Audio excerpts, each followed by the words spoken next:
And there we go. Folks, welcome back. Welcome back to the eerie, tragic, and horrifying tale of Curse of Strahd.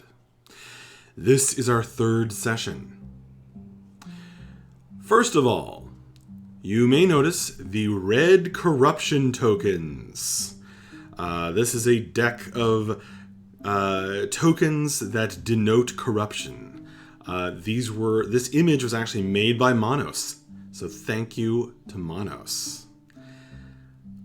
Woohoo! So cool. Very cool.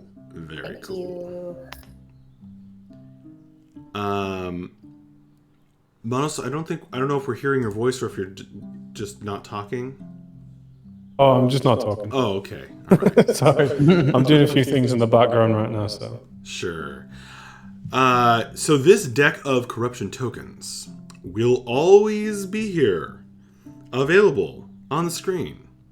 Anytime you roll a die and don't like your roll, or if you want to save an extra casting of spells, if you want to add to your damage, if you anytime you want to bargain with the dark powers, you can just click and drag a corruption token right out of this deck. The rules, of course, for this are in the House Rules channel.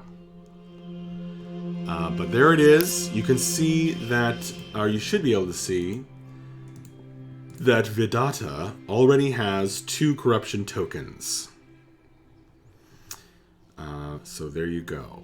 You will be able to tell just how much bargaining with the dark powers your friends have been doing.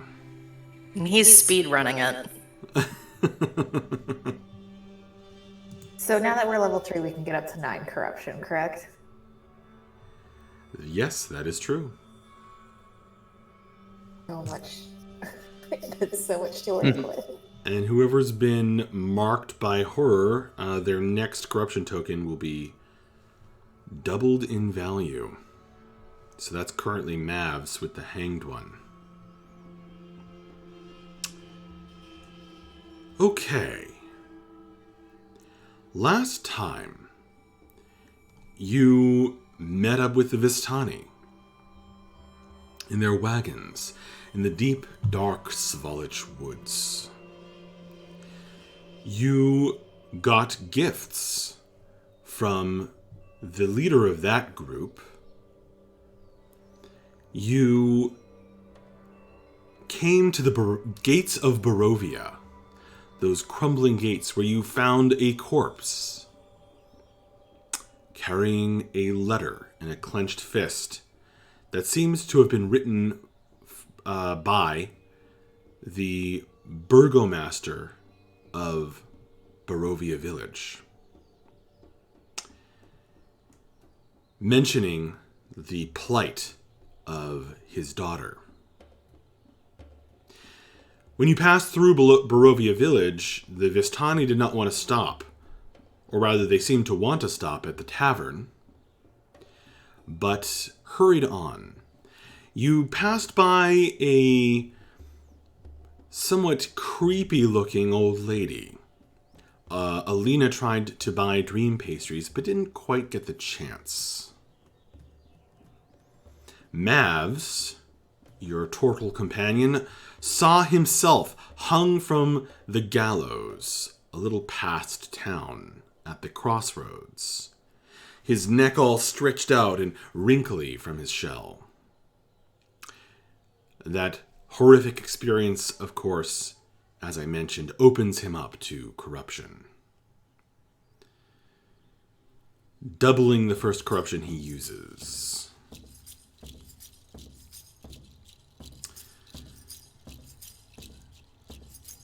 You guys met up with Madame Eva, and you had your fortune told. She gave you some deep, dark secrets perhaps to aid you in this land of Barovia, and asked that you, as all the Vistani have asked, that you rid the lord of this land from his curse.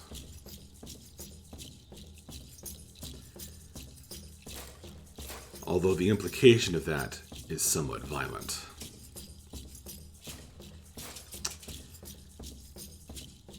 Here in the camp of the Vistani, you were invited to join their group, drinking wine and partying late into the night. With the words of Madame Eva, or Ava, echoing in your ears, both from the Taroka reading and the personal information that she somehow seemed to know about all of you. All of that ringing in your ears, late that night, at midnight, you saw a troop of ghostly figures, former adventurers, you were told, who tried and failed to defeat the Devil Strahd.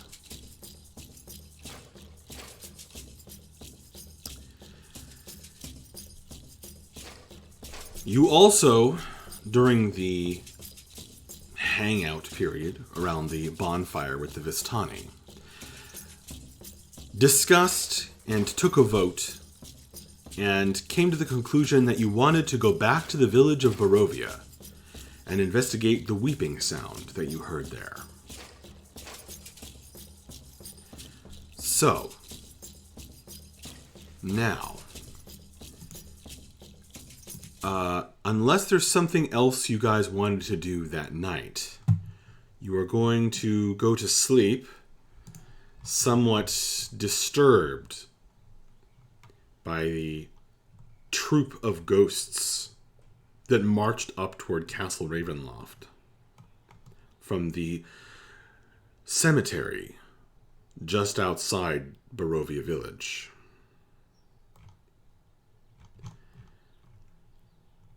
You sleep uneasily. There's Yes. two things that Kata would like to do.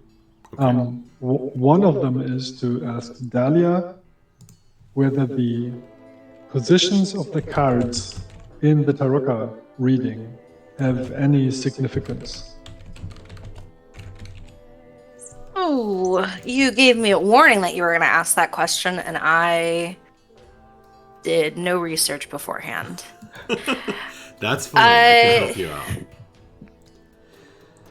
She will say, well, normally there are strong meanings of the positions. Usually one is to indicate the person who the reading is about, and the rest revolve around that. But it seemed that the positions didn't quite matter in Madame Eva's reading, except for what she told us. Specifically that... where was the reading? Hang on, I put it down somewhere. It's in the handouts on Discord. Handouts. The handouts. We have so many. It's third from the bottom. There it is.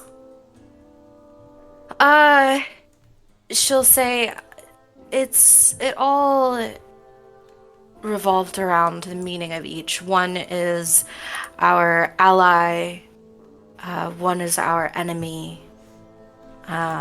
Things that will help us, things that will give us power and strength. But she gave all of that information during the reading.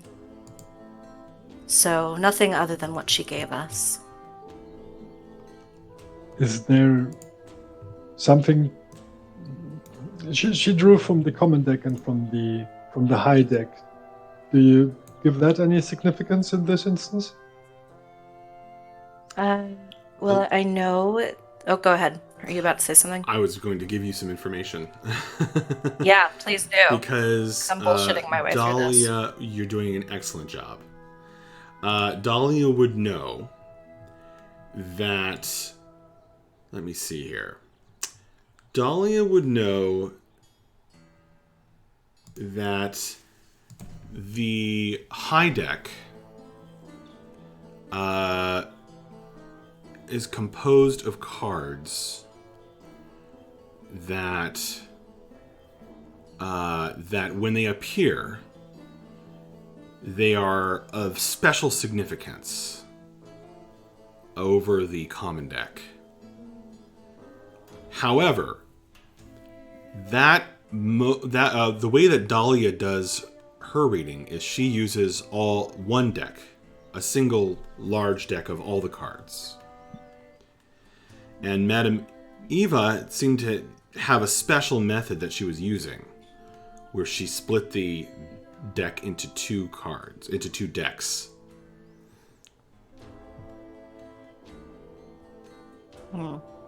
She'll explain that and say, I don't know the significance of splitting the decks. It's not a method that I'm used to. The only thing I can think of is that she drew 3 from the common first and then did cards from the high deck at the end. Maybe that is supposed to tell us something. Perhaps. I mean, I don't know. I do know that the lower or the common deck tends to have it is what it sounds like. They're more common. They're more everyday. They don't hold as much significance as the high deck. Well, if we were to take any advice from the ordering, then I would assume that if we found the lesser, as they call him,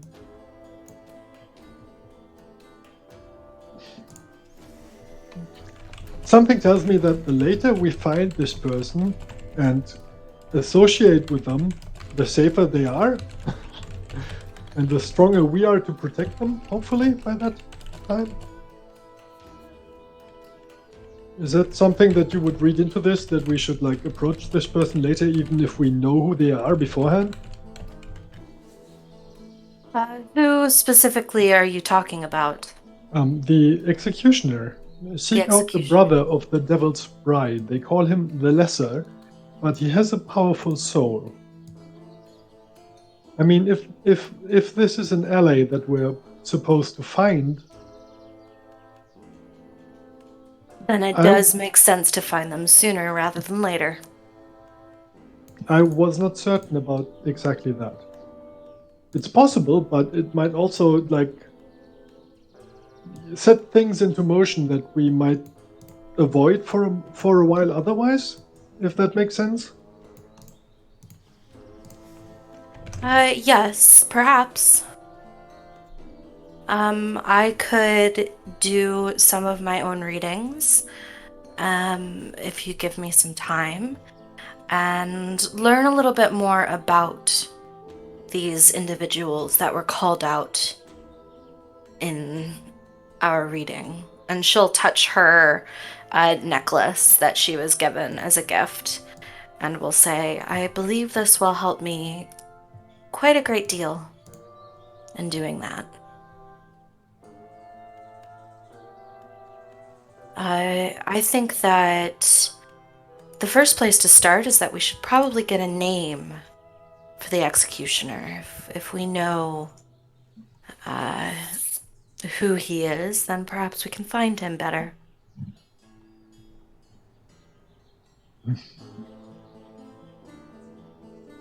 Do you think there's any connection between this daughter of the Burgomaster and the term Devil's Bride? I mean, she was bitten by a vampire. It doesn't make her the devil's bride. We don't even know if the vampire is the Lord. But Perhaps. It would be a good place to start. Someone that they consider lesser. I don't know. She'll frown and settle her chin in her hands as she considers and says, I will think on it. And maybe ask Vedata. I think he's got hunches about things. He said a few things that gave me a feeling that he, well, either he has had very weird prior experiences in his life, which, well, it's more like it's Vedata, right? Kata glances over. It's possible that Vedata is in bed. You guys are having this conversation at like 1 a.m. Okay, good. Then Yeah, he'd be passed out drunk by the fire. Got it.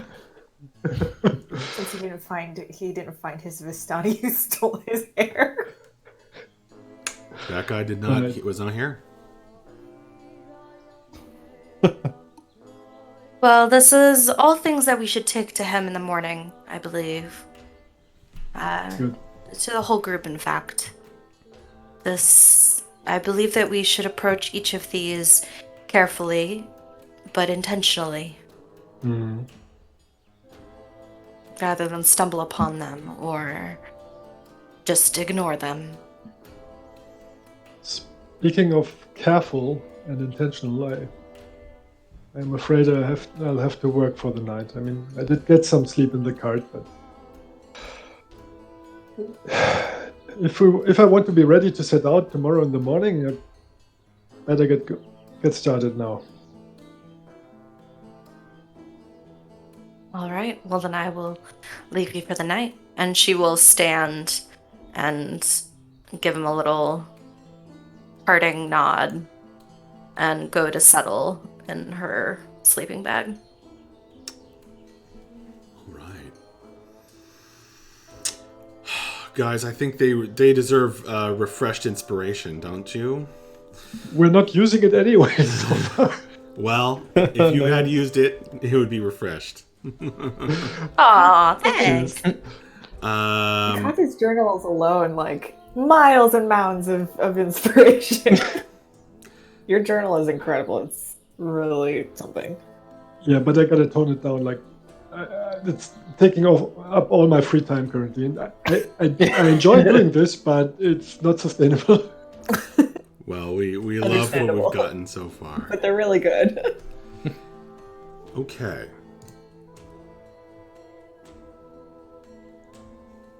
It is now the 3rd day of first moon. You guys- Third day, you said? Okay. What? The 3rd day, right? Yes. Okay, good. Yep. You can actually see that update or you should be able to see that update in the calendar. All of this stuff, folks, is of course on the Discord. The link to the calendar and Kata's journal. And everybody's amazing journals, because you all did great journals. Now, you sleep fitfully through the cold winter's night.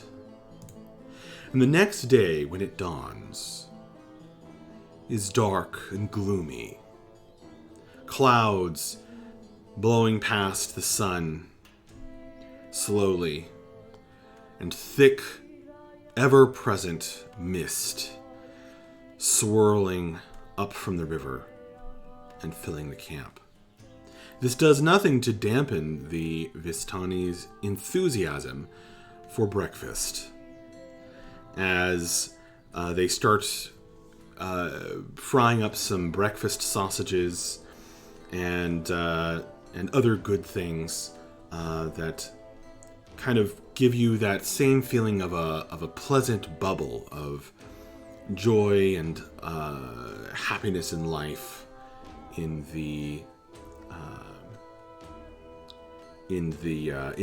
this place. Vidata, Yes. you are going to get a sense, a feeling of... You can't help but feel, even though you don't necessarily trust these people, you can't help but feel, as breakfast continues and they are so full of life, you can't help but feel a kind of peace stealing over you. And you come to realize, in a game mechanical sense, if we can talk game mechanics for a moment, you have a feeling that you, by living life, you can clear corruption. So, spend enough time, and it would be a significant chunk of time, just living normal life like this. You could actually clear a point of corruption. I'll note that down. So it would probably take, you don't know exactly, a week, a few weeks, maybe a month, but you could actually start to clear some of that corruption from your soul. All right. In the morning, Yeah. as the hustle and bustle of everything is going on and everyone's getting prepared, Dahlia is going to set herself aside at like a little crate, and she is going to pull out her Taroka deck and is going to use her necklace to cast Legend Lore as she does a reading. Okay. So, folks, she is using her necklace, the Dahlia's Dark Heart. What did I call it? Dreadful Heart. Dreadful Heart. And she is pulling out a Taroka deck. Meanwhile, the rest of you are... Well, you can decide what you're doing. But otherwise, I'm going to assume that you are eating breakfast, talking to Vistani, discussing the dangers of the road for non-Vistani. And the dark mist that swirls around just outside of the Zerpool camp. It's actually quiet enough in the night and in the morning that you can hear the waterfall just a little ways down the road. The distant roar of it.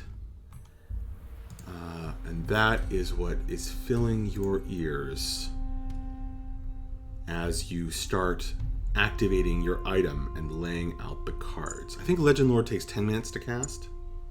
Yes, it does. So I'm assuming that she's going to do the full reading, just kind of very slowly and consideringly. Okay. That's not a word.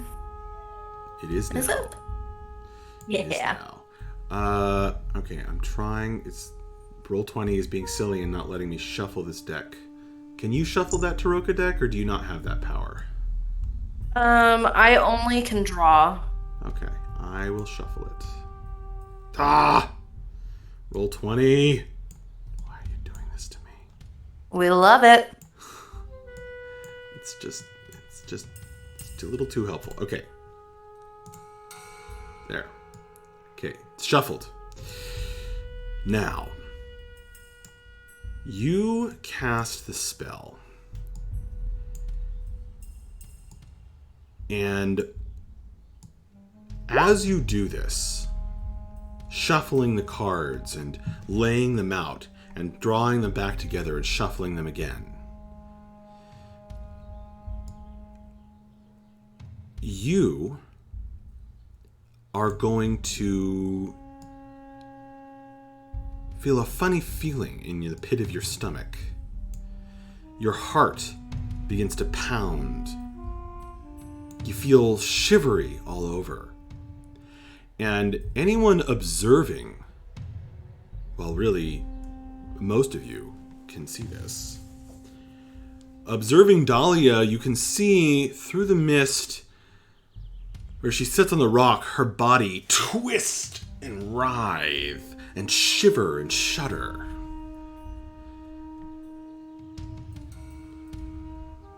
Dahlia, please draw a card from the Taroka deck to the table.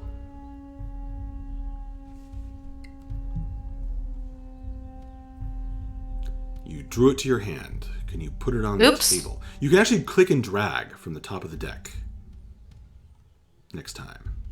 But for now, take the card from your hand. You should be able to click and drag it from your hand to the table. I have a cat who's crawling all over me, so I'm trying to do this one-handed. Okay, good job. There we go. Okay. Can you right-click and flip it, please? Yes, sir. The 5 of Swords. There it is. All right. The Myrmidon card is drawn to the rock upon which you sit. And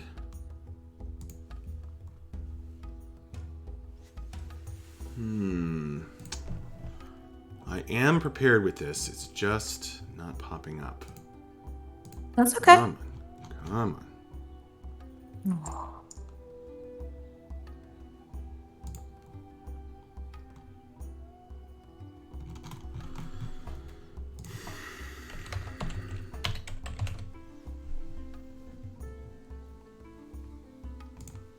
There we go.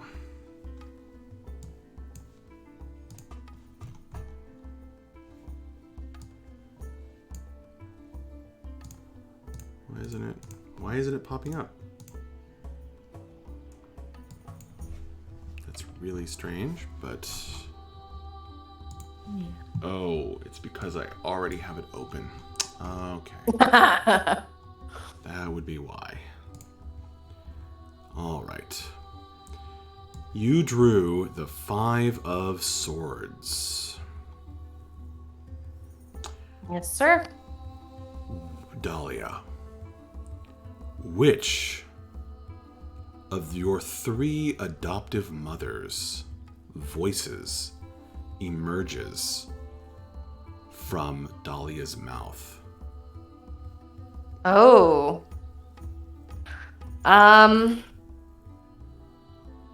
Probably.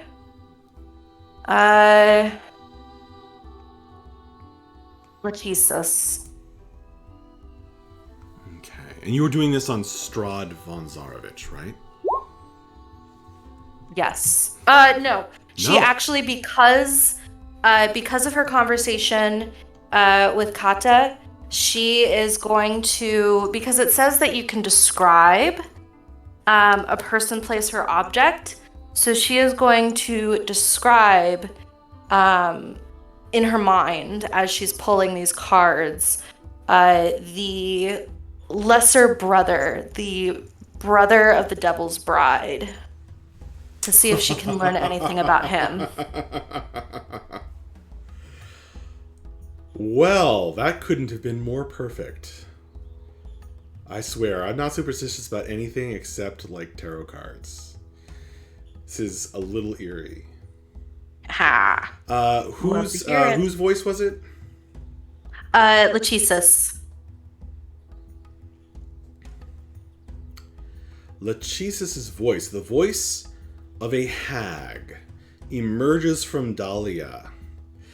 This card speaks of great heroes, a sudden reversal of fate, the triumph of the underdog over a mighty enemy. And Let me see.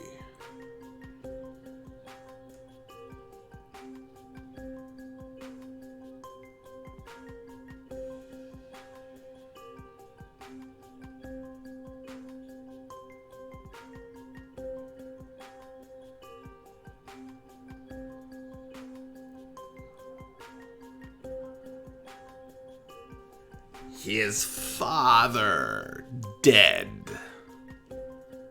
The lesser son now breaks his bread in a tavern.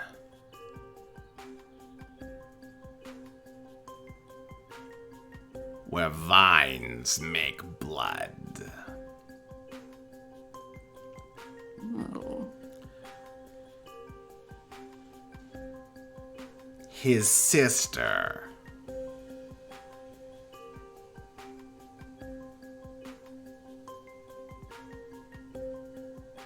twice bit.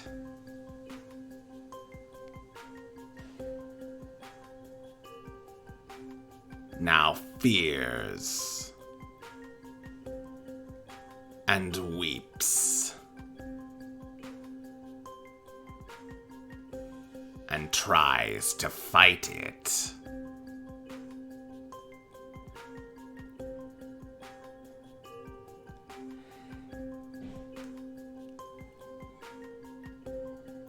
He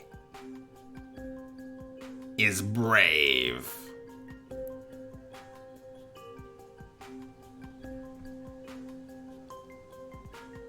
Though a drunken sot.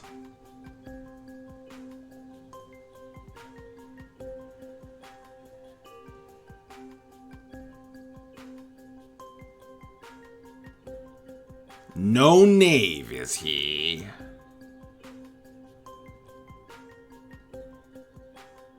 Betray you, he will not. And then Dahlia collapses and shivers and shakes, almost spilling her Taroka cards, or somewhat spilling the deck of Taroka cards around on the rock and on the grass nearby. And that is Dahlia's Dreadful Heart version of Legend Lore. Ooh, I love it. All right. She's my creepy baby. As she comes to herself, she will look around and I guess see who noticed. Kira will have walked over really quickly because one of her traveling companions was speaking in a creepy voice and then looked like they passed out to kind of be like, Dahlia, what's happening? Are you okay? Did someone do something to you? She will kind of clear her throat, and as she speaks, she looks at first a little nervous, like she's not sure what voice is going to come out. And she says tentatively, "Yes, I'm fine." She'll realize that it's her voice and kind of give her a little bit more confidence. She'll straighten herself and brush out her hair a bit from where it became disheveled, and will smile at Kira and say, "I was doing a tarot reading, or a Taroka reading, excuse me. I wanted to get some more information on what we were told last night. And I suppose I did." Well, did you learn anything useful? I think that I know where to start in finding our not companion, the man that we were told to seek. our ally. I don't have anything specific, but we need to start in a tavern. A tavern with vines that make blood. Whatever that means. This journey gets creepier every day. Dahlia will give her a serene smile and say, I suppose it's been a long time since I've had a reliable gauge for creepy. Well, I'm glad to hear you're okay. I'm sure this is interesting news that others will want to hear too. She'll nod and collect her Taroka deck and put it back in the little case that she carries it in around her waist. And she'll stand and say, well, I suppose I should get myself breakfast and we can move on with our day. Thank you for checking on me, Kira. Of course. And she'll go and get herself some breakfast. Kira will wander off. She'll kind of keep checking where Dahlia is while Dahlia's getting breakfast. We'll try not to look like she's watching her because she's a little bit freaked out about what happened. Okay. Understandably. Okay. The Vistania wrapping things up. Stanimir, once he recovers from his own wine drinking last night, will remind you that Vidata asked about the safety of the roads, and Stanimir explained that you might be able to hire a Vistani guide if that's what you want. And of course, you are welcome to share their breakfast today. The thick fog swirling.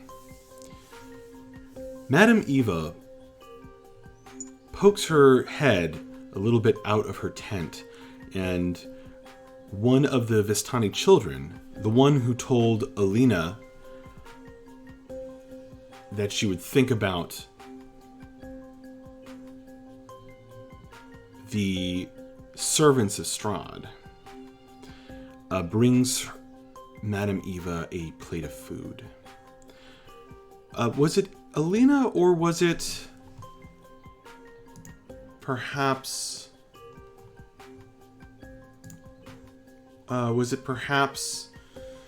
Nova who asked about Strahd's servants?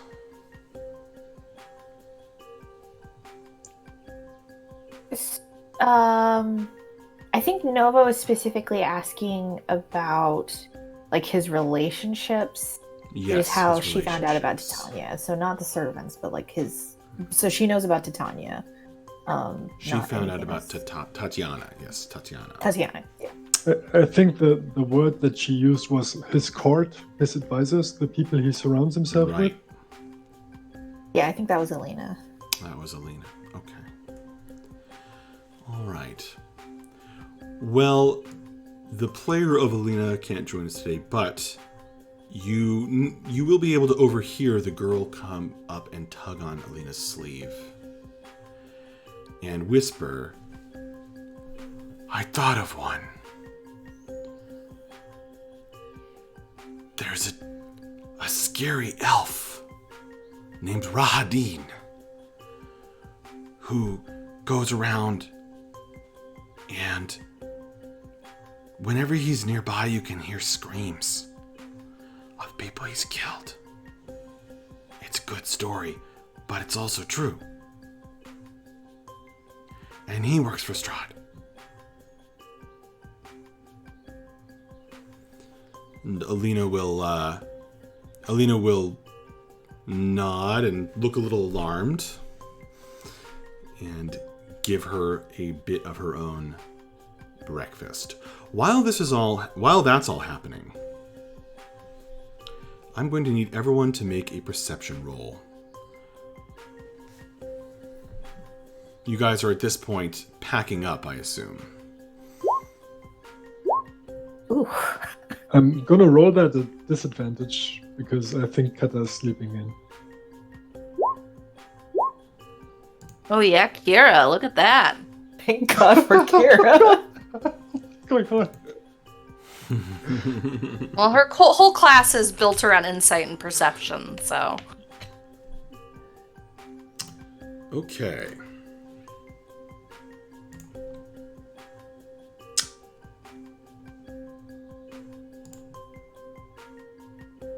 Well, those are some interesting rolls. Oh no. Extremes. One of the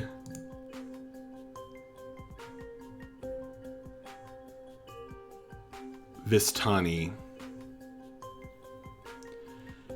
gets up and starts playing a song on an accordion, wishing you all a safe journey and telling a story through song of other adventurers, which you might not really want to hear about, considering their fate, but it is a kind of a marching song as some activity is happening in the camp. And anyone who got, well, over a 10, actually. Actually, can everyone also roll a D100 except for whoever has a luck charm? That's everyone but Dahlia.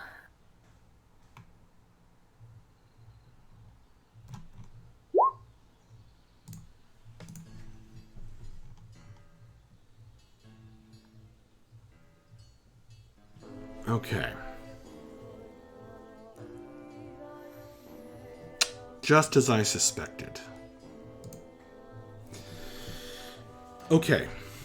Anyone who got above a 10 on their perception roll notices a female Vistani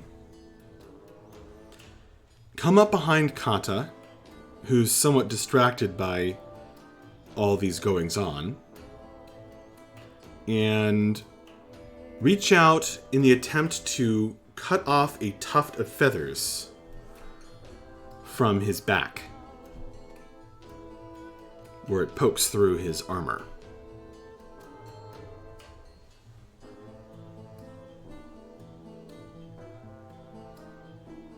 Well, that does include Kata noticing. Mm-hmm. Kata, you turn around. You realize someone's behind you, and you turn around, and she's holding onto a feather. One of yours.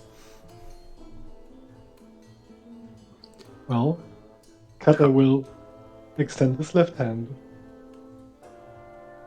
The hand will open into about 20 fingers.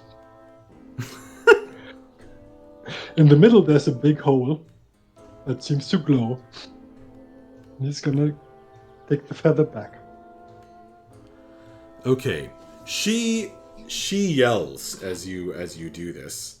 Pluck the feather back, and turns and runs. Does she not give the does she try to run before I get the feather? Yeah, she's going to try to run off with the feather. Okay, I would like to grapple her. Roll a dexterity. You could try sleight of hand.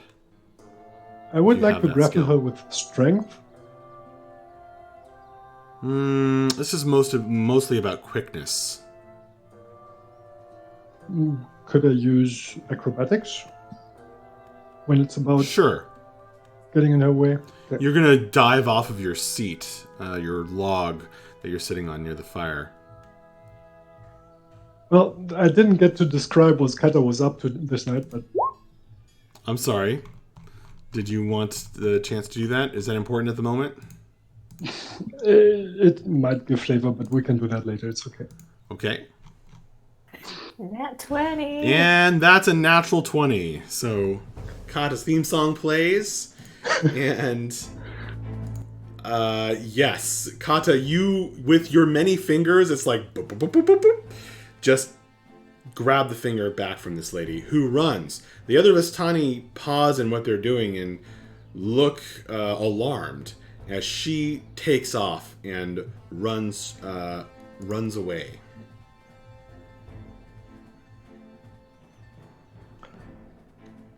There's a... To me, even Nova didn't see the thing happening. Now that someone screamed, she can kind of get a feel for what's going on, right? Yeah. Okay, Nova's going to just start booking it after this Vistani because Kata is part of her crew, and clearly he has been messed with. Okay, as you stand up, and all these Vistani stand up and draw their weapons.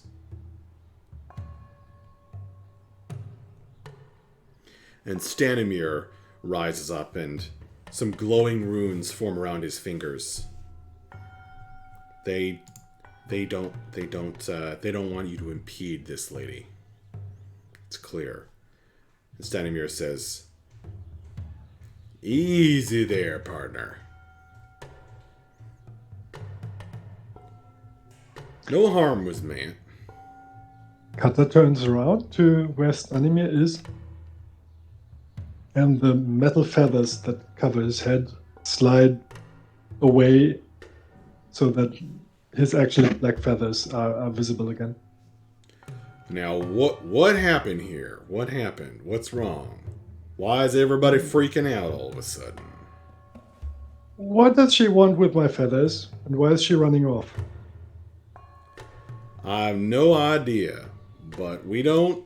People come and go from the Vistani camps. That's our way. So, was she one of yours? Do you have a name for me? So she meanwhile is running off, and she is actually headed for the horses.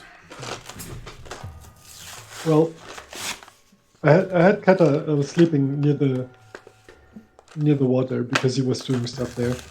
I assume when he was back at the campfire when this happened. Mm-hmm. So he didn't pursue her further. He just grabbed what was his, and then turned around again to where Stanimir is. Okay, so he looks at Stanimir, and Stanimir says, "We don't stop people from coming and going here." He repeats that. But maybe we stop them from stealing people's body parts.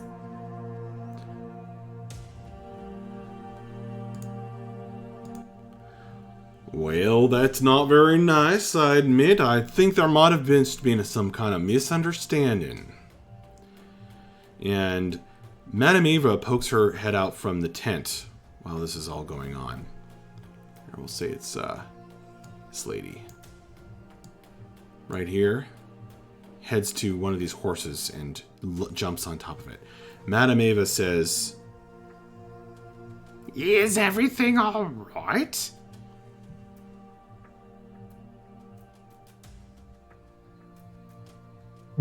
Kata will turn his head so that he can look at the lady on the horse with one eye.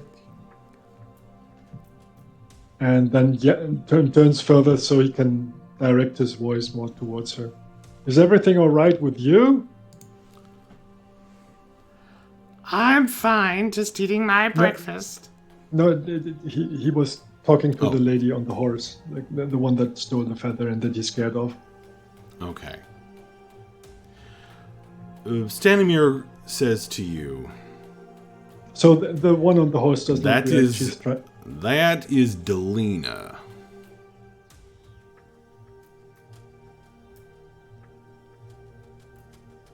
Now, those of you who spotted her in the act, Delina, in the act, you recognize her as one of the two, along with Ankar, who had a somewhat different attitude, kind of a sly smile.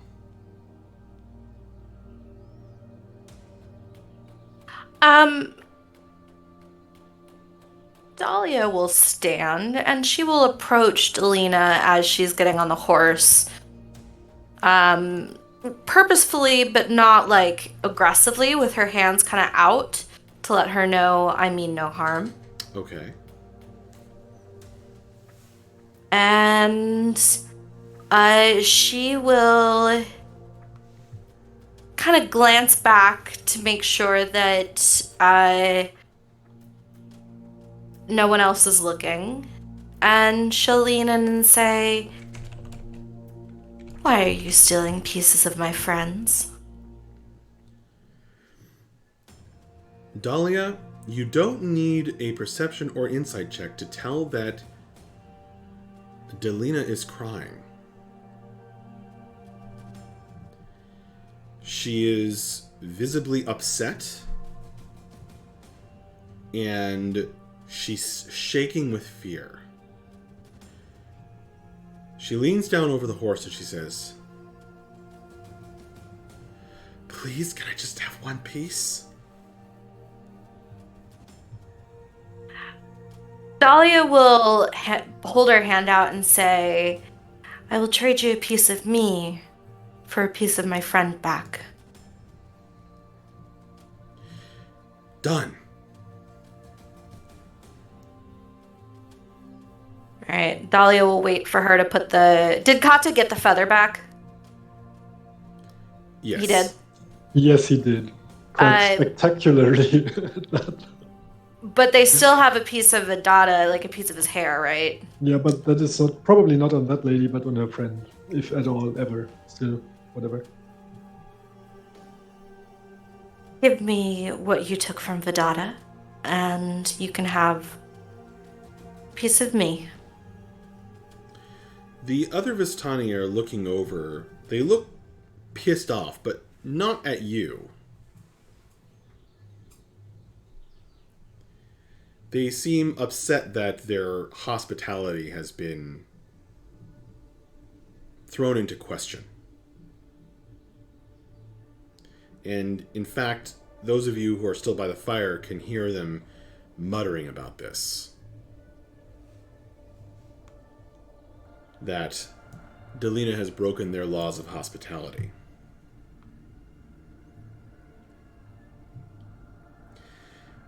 She says, "I don't have it." Who does?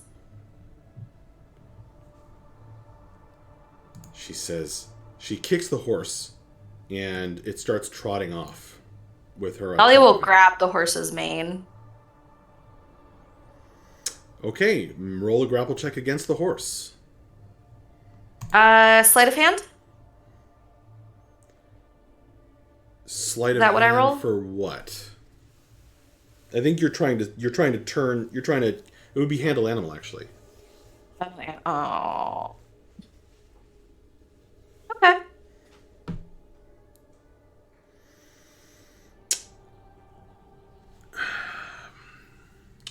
You are not quite as good at handling this animal as Delina is. And she calls out over her shoulder as she rides off. "The land has it now. The ancient."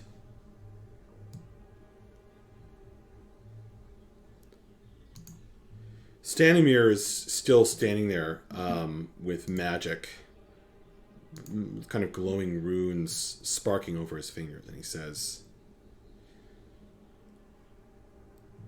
"Delina will now have to beg for her life, thank you very much."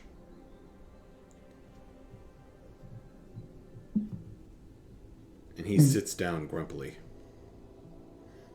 Kata will sit down in Stanimir's vicinity and grab his like pick up the food that he had or whatever. Can you explain what this is about?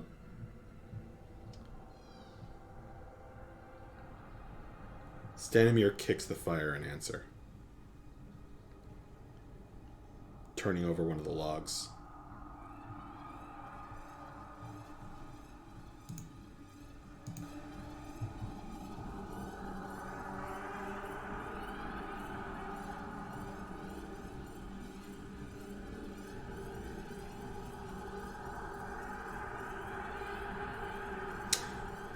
Would any of you like to do anything else? You are in a very open world game now. Just like Kira since- wants to question Stanimir. Did you say answer the Kira- question? Kira asks Stanimir, why are these people stealing pieces of our group? He looks at you and he says, all we ask is that you lift the curse from this land. Doesn't answer the question. That's all Madame Eve asks of anyone that comes here. Does she actually... Oh, sorry, go ahead. Are you saying that they're trying to lift the curse by stealing? He kicks the fire. Stanimir's the worst. It blazes up a little bit.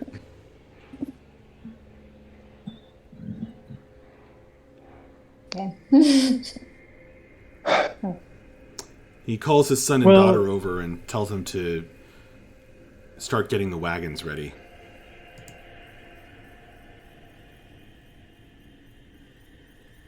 Wants to approach and just be, because he had mentioned that Delina would have to like beg for her life now. She's like, does this mean that this girl is no longer under the protection of the Vistani?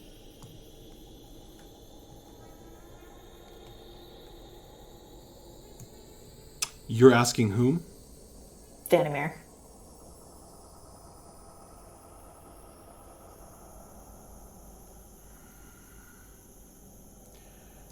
He stares you in the eyes.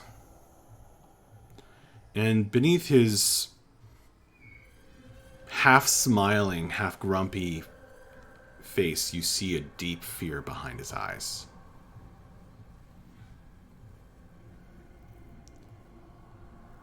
Once upon a time, there was one among us who bargained with the dark powers.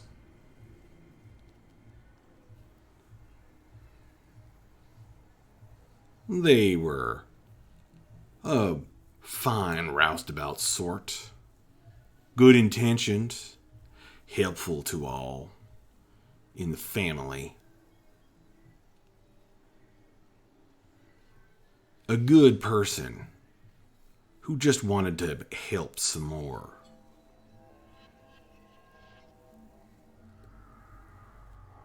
But when ancient promises are broken,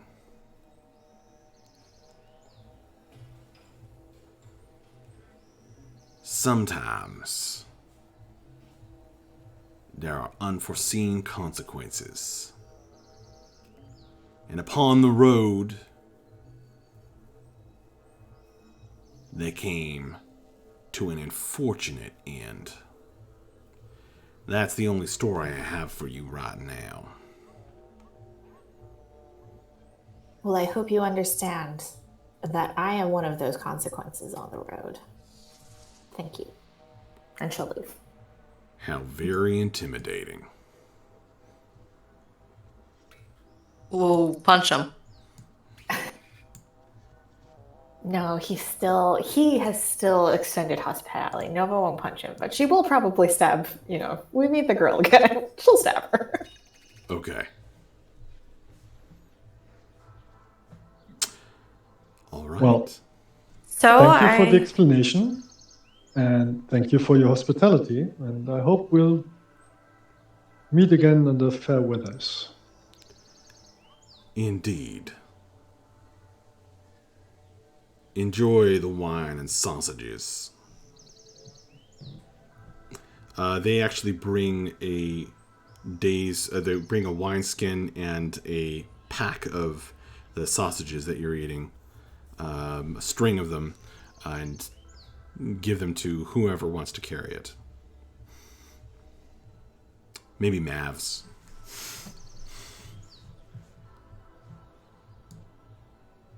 Mavs will happily grab the sausages and drape them on his back. There you go.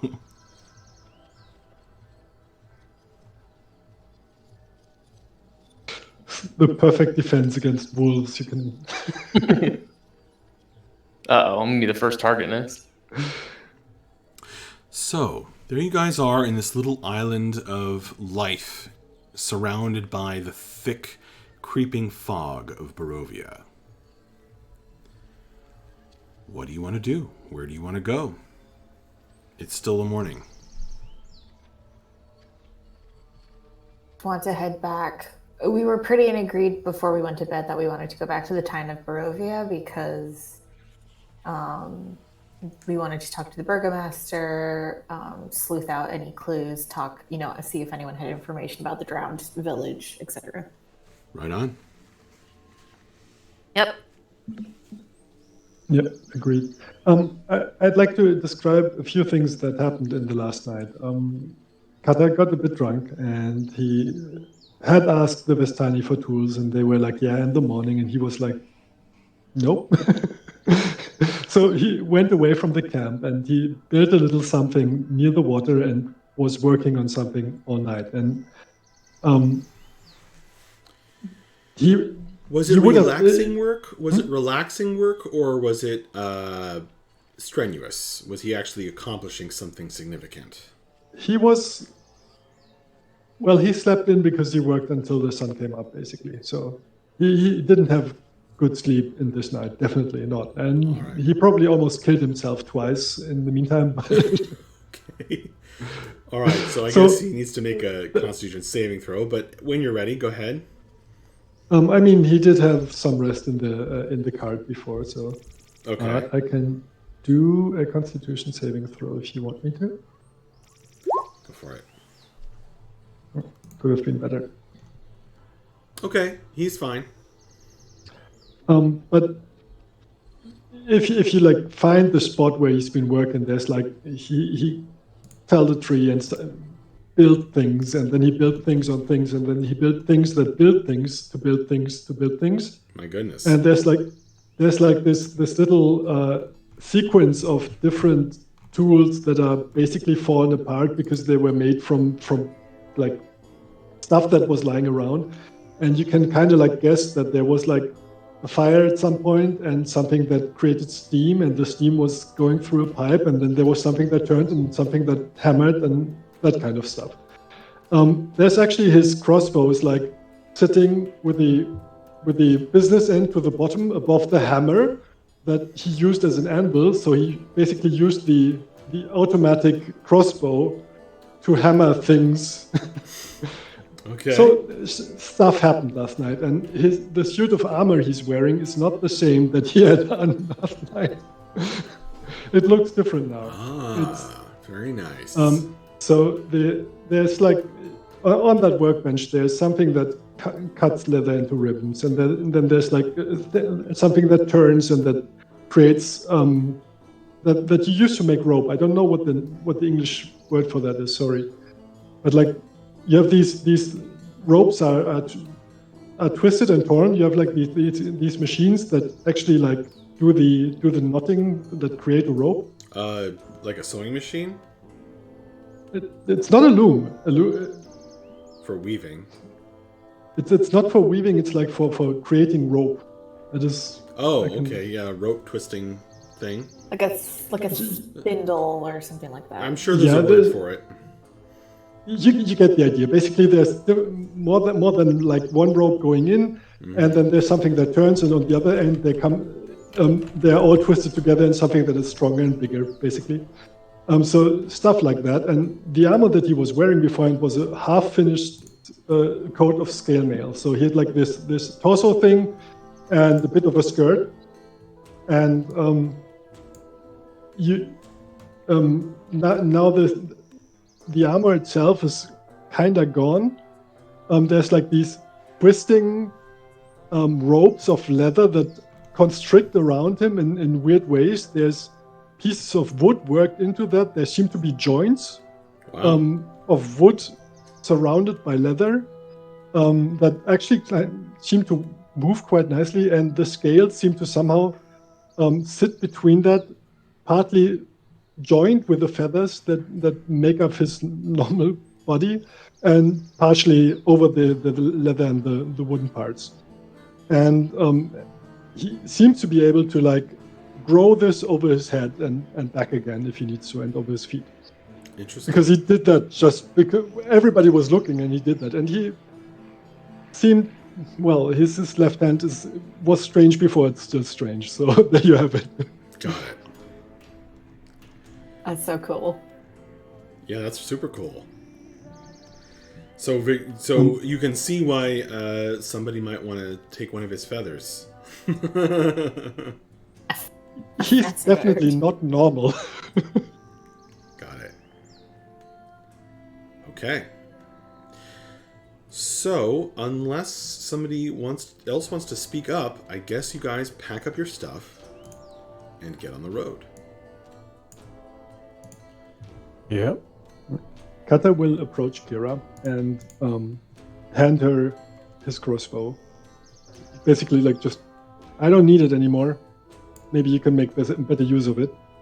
And this crossbow is not quite normal. Normally crossbow has this metal bow in the front. Do you know how the Romans built catapults? They had like these twisted rope things where they had a stick inside. Ah, yes, okay, sure. And Hang it this out. one basically has one of those rope bundles on each side in the front, so it's not as wide. It's more like blocky in the front, and the two arms are going to the inside, so it's like it's not as bulky as the normal crossbow would be, and it has a spot where you can load a bolt, but there's also like metal rings spinning in the middle, and there's a big metal pipe on the bottom of it, and there's a handle that you can detach and stick into that big pipe in the front, and then you can turn it. Wow. So basically, There's a lot normally going on. there are like these big crossbows where you have like this two-handed twisting thing to like pull the string back, and this one does it by itself. So you have to like wind up the big one, and then you can shoot a few times, and then you have to wind up the big one again. And he explains to you that you don't need ammunition; it makes its own. I am 90% certain that you are an artificer in real life. Guys, No, as but you I had get time on to the think road- about this. As you get on the road, Also, this is the you're 3D going printer. up the trail. You leave the Vistani, bid you goodbye. They're all smiles. They call out that you should come back anytime. That you would be welcome to bring more stories and songs, though perhaps less melancholy ones. That you would be that you should enjoy the gifts of Madame Ava, and that they will be happy to sell you things or meet you upon the road or serve as guides should you wish to hire them in the future. So all of that is shouted after you as you guys head up the trail. And then the sound of those happy shouts becomes almost suddenly muffled by the thick mist that swoops in from the trees and the large pool or lake by the side of the camp. As you head south along the winding trail,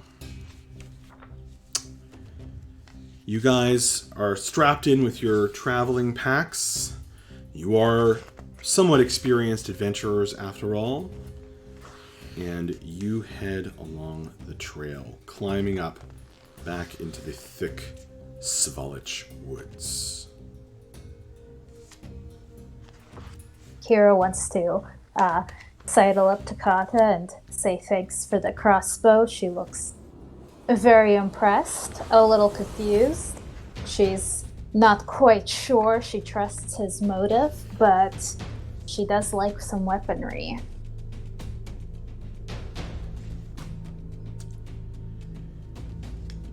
It's very different walking along the old Svalich road without the Vistani.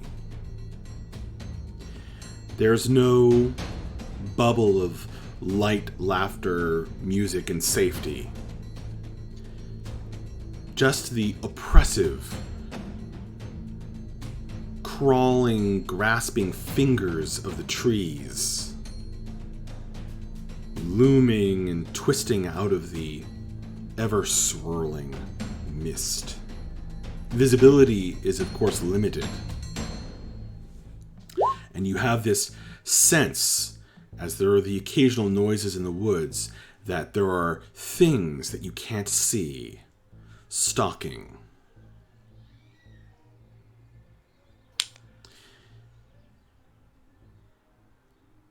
A few crows fly past occasionally, perhaps looking for carrion. And the cold mist itself feels like it's watching you.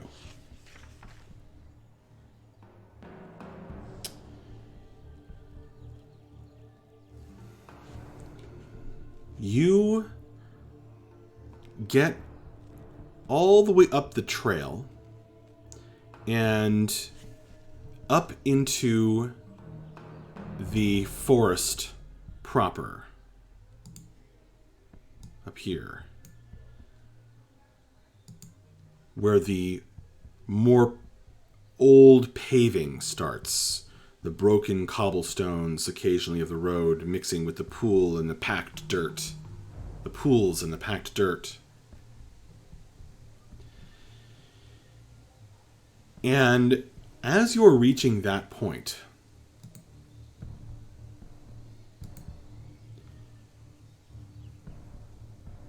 your group, you see something in the road. You've been walking for about half an hour at this point. Maybe less. A little bit less than that. There's something in the road. It's about the size of a child's ball. As you approach, you realize that it's hairy. It's like a wig or an animal discarded in the middle of the road.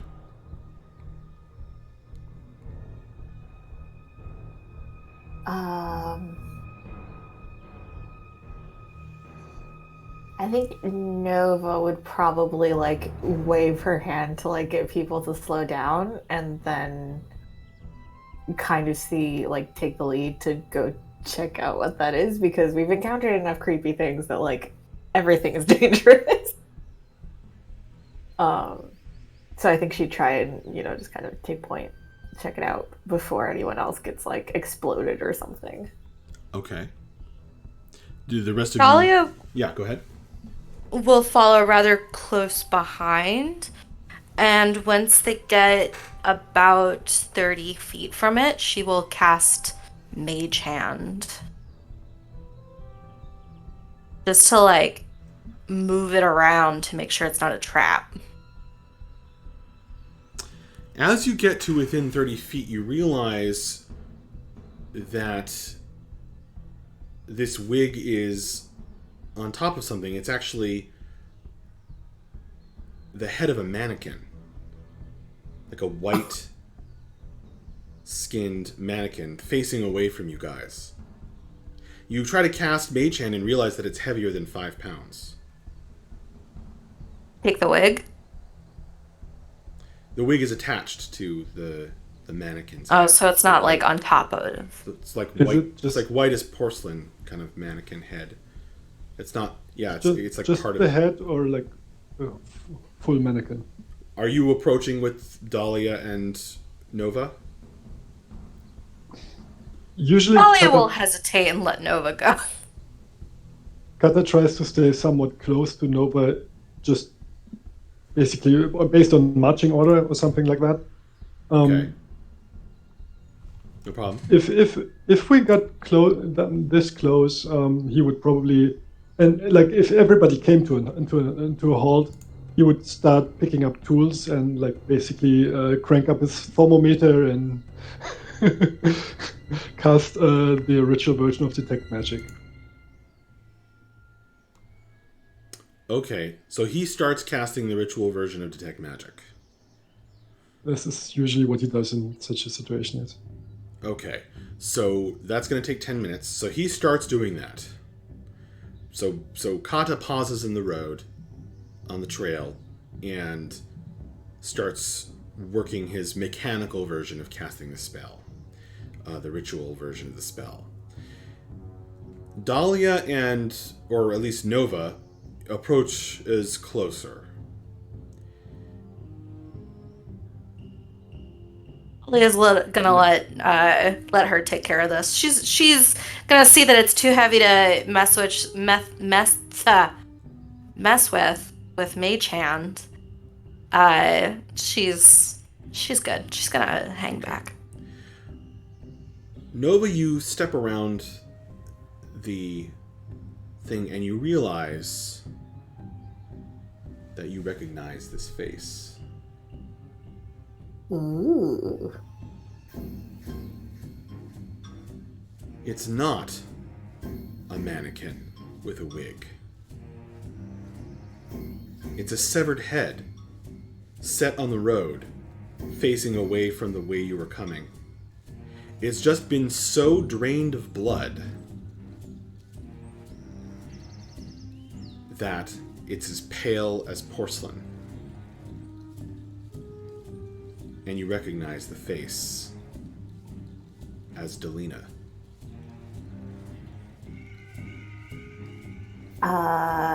Nova kind of, she draws her new sword, kind of flicks the tip into the mouth to like bring the head up to inspect, and she's like, I guess there are other consequences on the road.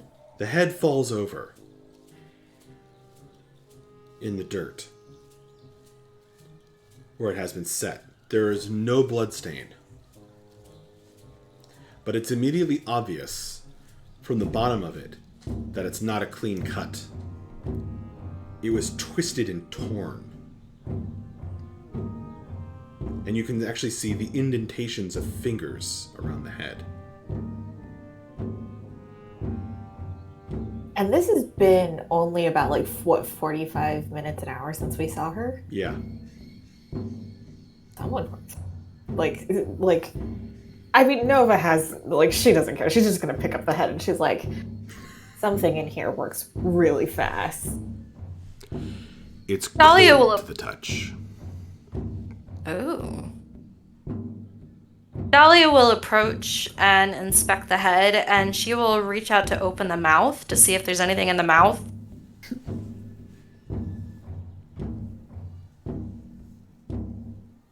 Is there anything in there? There is. Ooh. Yes! Roll a D100.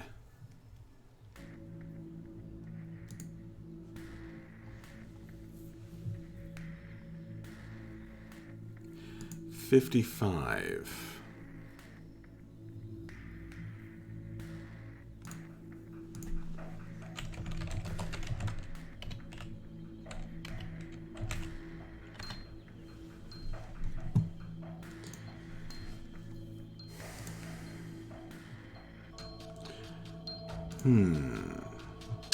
There is a gold coin inside. Similar to some of those you've seen the Vistani handling. and it's stamped with the arms of Castle Ravenloft.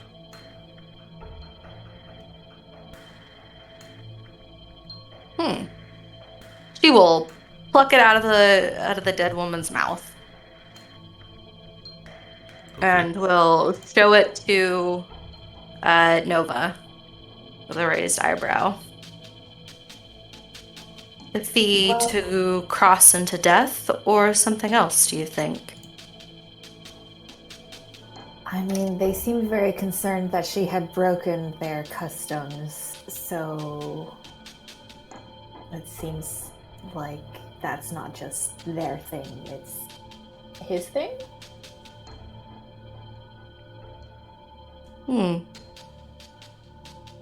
Shall we keep it?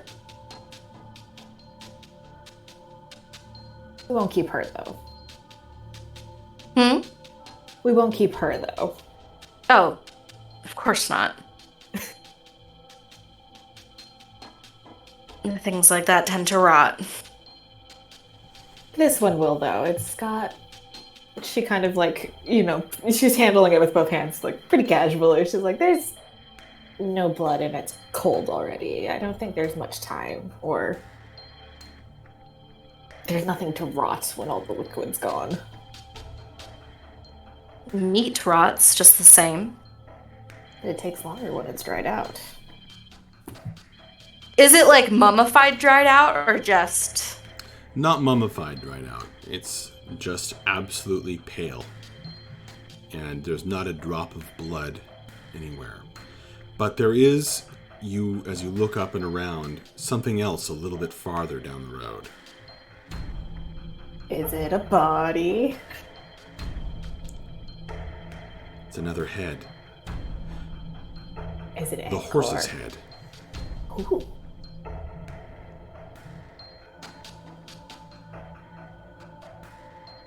Seems harsh.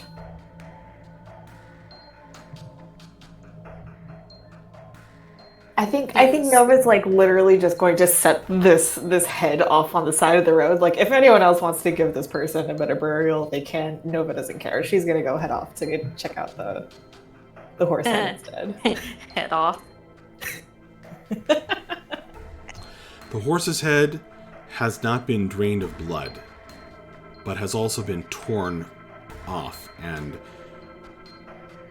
kind of strings of sinew and horrifying bits are strung in the branches of the tree that it's lying under.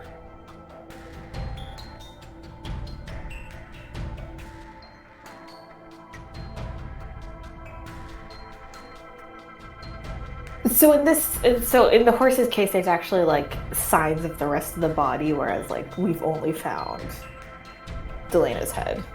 Correct. Okay. Tracks for a vampire from the stories that I've heard. I don't think they're much for animal blood, don't you think? Not like this. And she will check the horse's mouth. There's nothing in the horse's mouth. Ah. She'll look disappointed. It's a gift horse. You don't look a gift horse in the mouth. Ah. My mistake.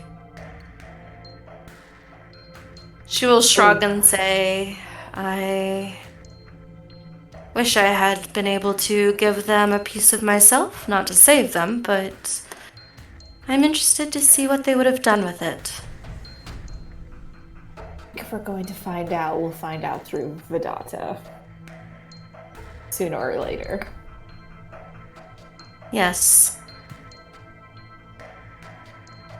She'll turn to the others. What are the others doing? I think Nova and Dahlia, just like after handling these two heads, just like creepily turn in unison to stare at Vedata for a moment.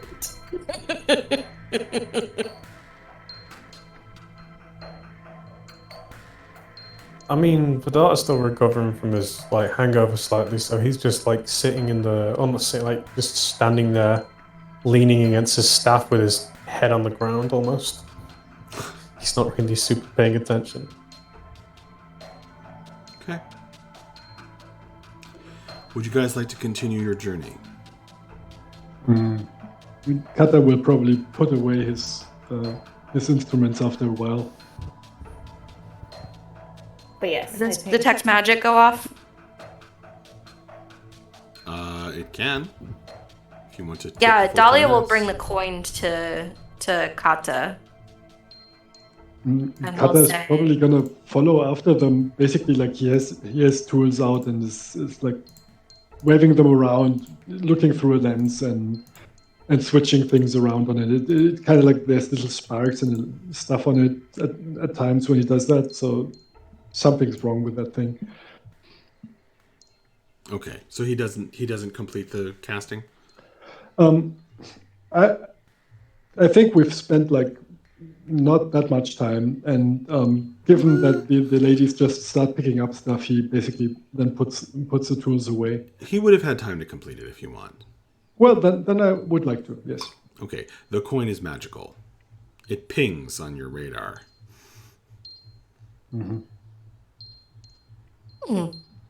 then she will slide it into her pocket. There's magic on that. You sure you want to put it into your pocket just like that? I plan on giving it a closer inspection later. Can Can't do much damage in my pocket. Well, from the looks of this, and Kata's definitely having more problem looking at the dead lady than you guys have. She yelled something when she rode away. Did you catch that? People? Anyone? That the land had the piece that they stole from Vidata, the ancient. And she seemed quite afraid when you approached her. I don't know what you told her, but am I piecing this together correctly? That she was under some sort of... She was being threatened to get this stuff, and she failed, and this coin is her payment, together with, like, the rest of what happened to her and the horse? Is that like... Perhaps. That's what it feels like to me, so... It could be a message to us. Yes. I think when I had talked to Stanimir about what she had done, he had mentioned that there were grave consequences for actions taken, even well-meaning, if they went against the customs of the land. So it could Literally. Yes. It could be that this is just because she didn't succeed, or it could be because she did it in the first place. I don't know enough about this place to understand.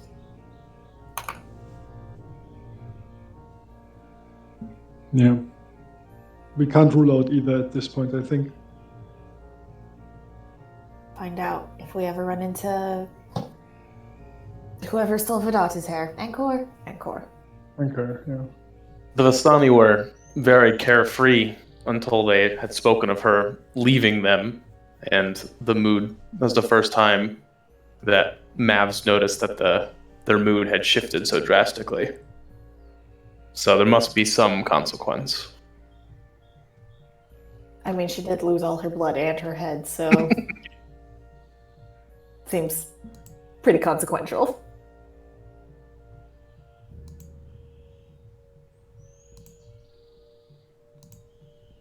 We passed by this, the place where like the gallows were. You're not quite there yet. Okay. Okay, but if you're ready to continue your journey, you can be there in pretty soon. Cool. Yeah, I was kind of... I wanted to know how fast are we on the road, just so... That would be a good question to answer. Do you want to go fast, slow, or normal? If you go slow, you can be stealthy. If you go fast, I mean, it'll take you less time to get where you're going. Do we know First, how there are- far away we are from the place? You Like, have do we a know how map. far it'll take us to get to the village? You do have Going a map, back the way we Vidata, yes.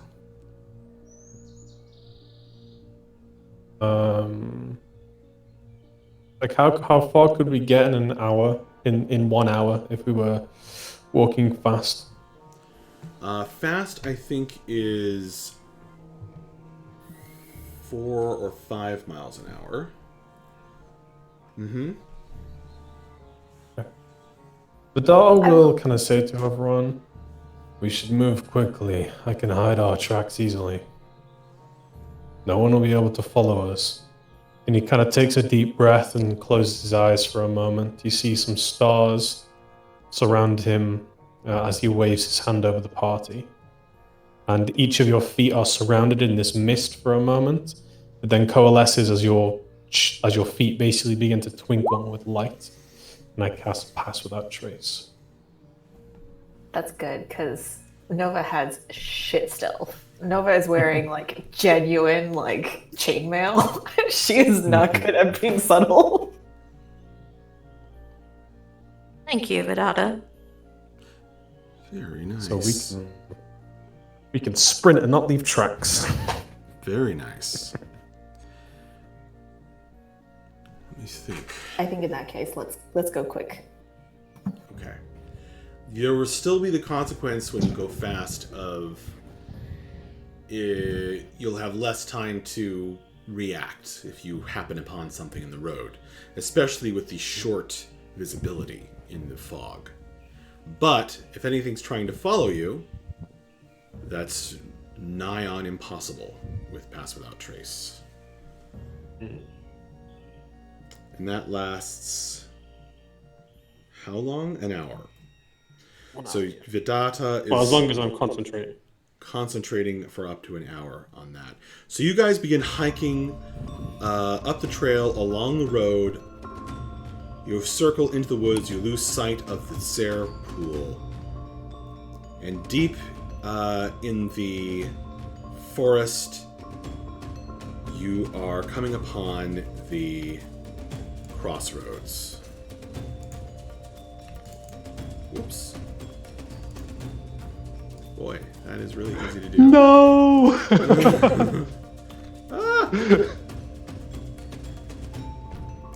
Okay. Big magic happens, the roads all move. The road moves. You are at the crossroads. There's the hanging, the noose up on a platform, and the graveyard on the other side. In the daytime, it's as you passed it before, it's got a odd contrast between the greenery and the eerie mist and platform where they hang people. Did somebody want to do something at this location? Nova just wants to check and see if anything new has happened since last time was so fun. Mav is going to keep his distance. Nothing has changed exactly. There's no vision of anyone on the gallows. It's just there creaking slightly in the wind. Sigh, she'll move on. Okay. As you guys continue onward, leaving the gallows behind you,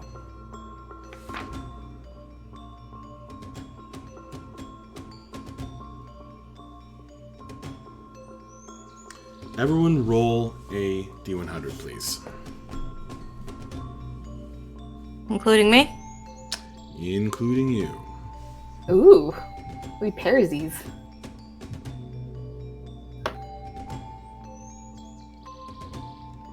Mavs is taking the lead again.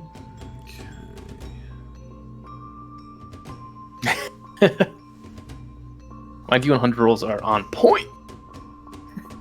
Okay. As you're leaving the crossroads, you hear a creaking noise behind you, and you look back, expecting to see another body. But it's just a gust of wind.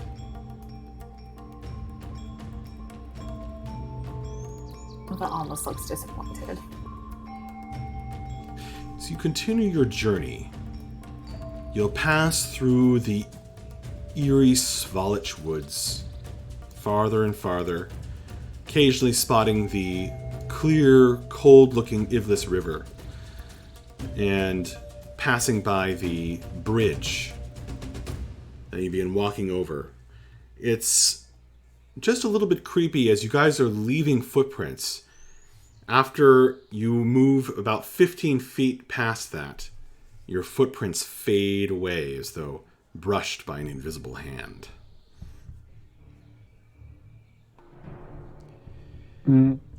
Kata would like to look out over the Ivlis River to the east, because I think there was something about a group of Vistani meeting our wagons close to the village of Barovia and then heading south, and that would be east of where we are now.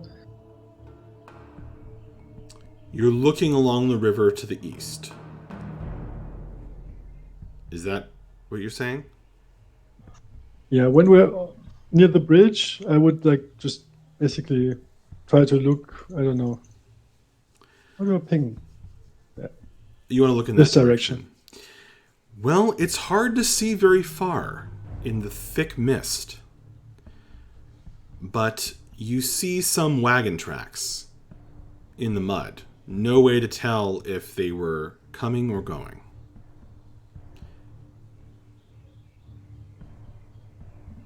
Okay. I'm going to ask everyone to roll a D100 again. Oh boy. As you continue past the bridge by the edge of the forest. My D100 is broken. Didn't Nova roll a 100 before? I think this is actually her second one, yes. It's actually her second 100. That's kind of amazing. Yeah. Alrighty.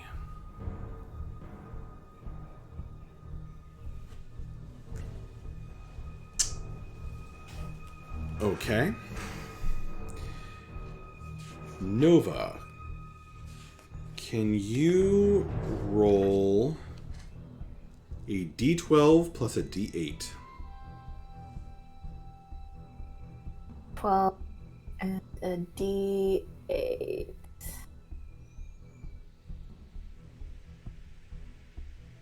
Excellent.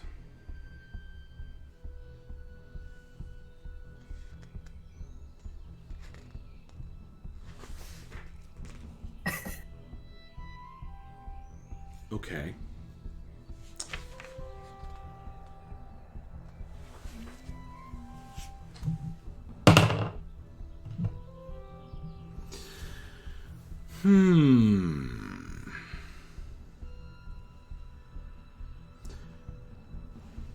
Nova, I'm going to assume you're in the lead.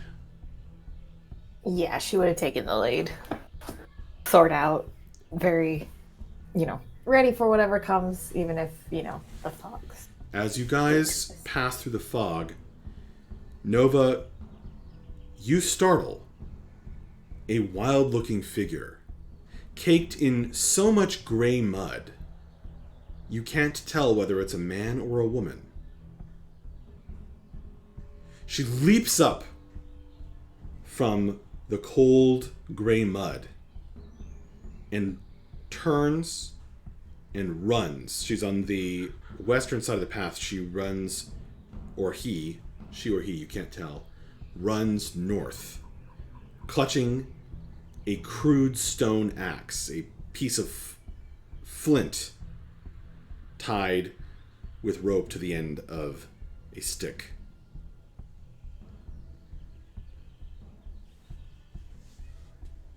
Is she off the path or going along the path north? Was lying hidden, very well camouflaged, so they thought, by the side of the road. But you spotted them, and they started up and have just turned and are starting to run to the north. How far away is she from me? 30 feet. Okay, Nova is going to do something that she has never done before. She's going to throw her hand out, and a shadow appears next to this person with wings and horns. And then Nova is going to switch places with her. Okay. This shadow appears. And zoop! Nova and the shadow appear. So you guys, all of a sudden, Nova is replaced by a shadow that looks like a walking shadow, moving shadow that looks like Nova, except kind of this bestial visage with horns and wings. And grinning with some kind of bloodlust. Well, since Kata is second in a little marching order, he's probably really close to that when it happens. So he's taking a defensive posture. Okay. And just like guarding, like shield up, guarding against that thing and watching it intently. Nova, the figure covered in mud, is even more startled than before. Cries out, "Ah!" and swipes at you with the crude stone axe.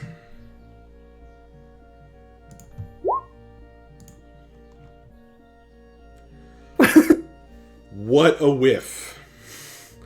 Just a complete and utter miss. Not even close to you. Just kind of swings it as though warding you off. And just continues sprinting for the woods. You still can't tell if it's a man or woman. Yeah, Nova is going to just tackle. Okay. Roll initiative. Oh, I can't do that with. Where's my token? I can't, since my token isn't on the. Oh, sure. We don't necessarily. You don't necessarily need your token on the board to. At this moment, but I suppose I will put you down. Whoa! But I put you down invisibly. Hang on. Do you want us all to roll or just Nova at this point? If you guys want to jump in and do something here, then you will need to roll. If you don't feel the need to, then then there's no need. Well, I'm on edge, so I'll roll. Just Okay. It will not let me roll. Let me drag myself on. It won't let you roll? Yeah. Says you. Yeah. Oh, I have to put you all on. Okay. Yeah. Well. All this to catch one person. You can drag yourselves on? I didn't know you had that power. I will post these just to say that I posted them. Okay. Well, you can select your token and add yourself if you wish. What about maps? Me in there. Where's my token? Sorry. Mavs. Oh, Ganging up on this person. Oh, like it must have taken a second for me to load when I did it, so I showed up twice. I'm here. Kira will do something when she figures out how to I definitely remember how to do this.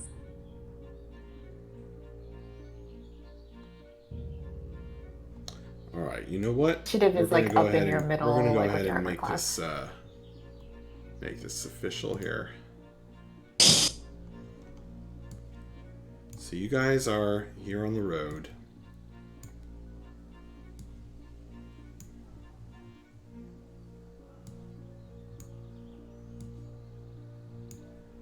Ow. And don't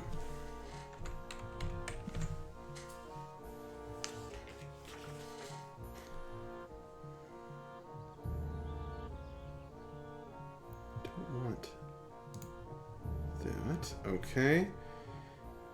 And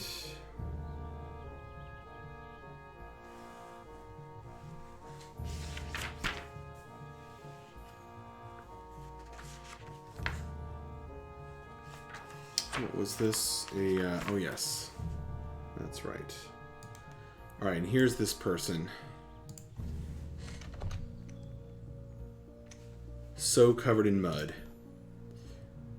So Nova would have teleported right next to her and left her shadow behind. Okay, so they have startled up. So you guys are actually over here at the edge of the woods, Okay. and everyone else is just as startled. You're by the river Ivlis, obviously. You've just crossed the bridge recently. Okay. So there was a swing of an axe. Nothing connected.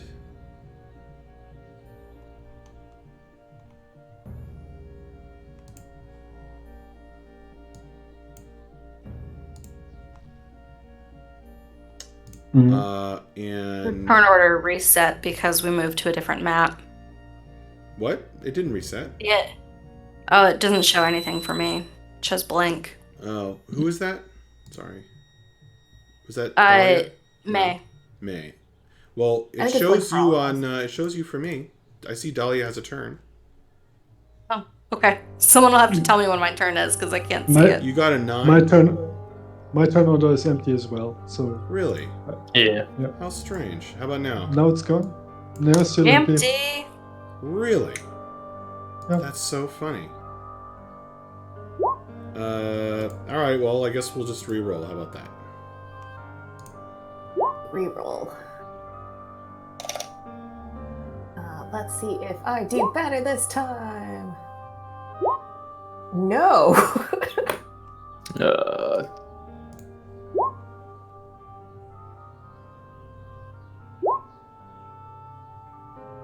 Well, that worked out perfectly. Okay. So, Dahlia, do you want to do anything? Yes. 1 second. I'm having a moment. I have to refresh roll 20, I think. Nova, can you roll a...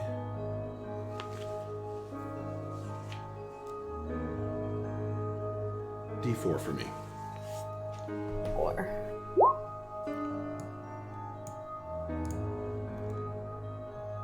Okay. When you do these rolls and I don't know what they happen, I'm big fear. Dahlia will whip out her her violin and will begin playing a haunting tune. And she presses down very hard on the strings, so blood begins to smear. And she casts Hold Person.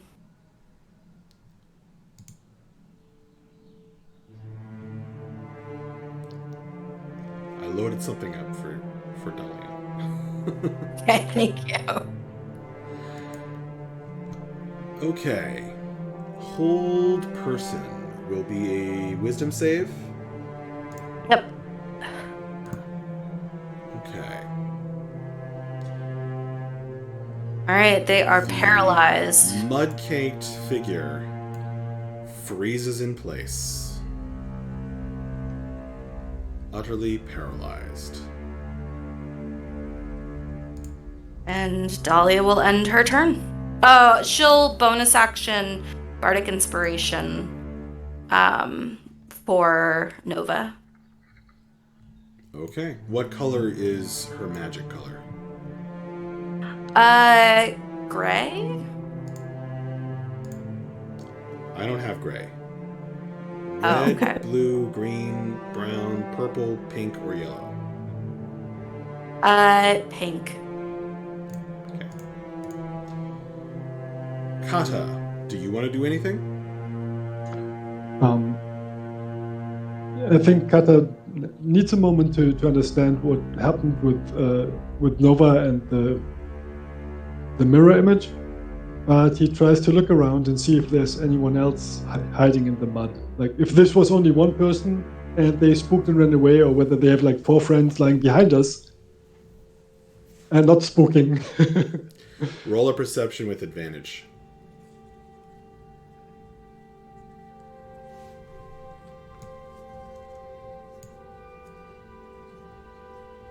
I think I forgot. I tried to click advantage, but it didn't jump over. So I'll roll another one. Oh, you should be able to set it so that it automatically rolls advantage on all rolls. Yeah, I clicked on it and it didn't take because it was like the first click into that window. So I'll just roll a second one and we'll. Okay. Well, the first one was better, so. Kata, there are at least 2 more figures in the woods. Piles of mud that are actually people. So not along the street, but further where Nova already is. Not. Yes, the 2 that you spot. Yes. So there might be more behind us as well. I mean. Sure. Okay, Kata will just yell, "There's more!" and point in the direction of where he spotted them, and then turn in the other direction to guard against whatever might be coming from that side. Okay. He's going to ready an action in case someone takes hostile action against one of the group. He will firebolt them.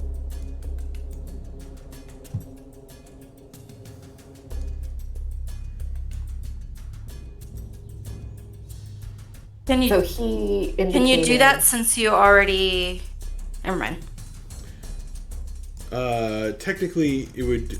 I think you. Did you use your bonus action for something there, Kata? I've done one check. The I did the Yeah, perception but check, that so I takes don't know. the perception check takes an action. Normally, but I'm going to let him do it as a bonus action. Okay, good. So that, when you- I when don't you- have to ready it. I know. I just want to explain that when you ready a spell, you expend the spell slot, and it's concentration. So if you want to, that's what readying means. It's a cantrip, so. Okay. So you're concentrating We on love that. Nova, do you want to do something? You have Bardic Inspiration. This person is frozen. This person is held. And she knows there are others. Hold on, let's see.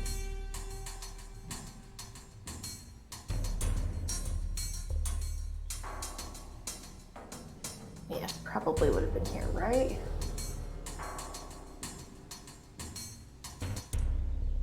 It says this person is held. She's going to try and... Oh, we're in initiative though, so like tying people up takes a long time when you're in initiative order. That's true. She's gonna call her shadow to come to here. Which We I need can a do shadow as a- version of her. Yeah, I was just really quick messing, and I did grayscale her the icon that Vidata made. I can drop it in Discord. Sure. Okay, that'll work. Yeah, let me.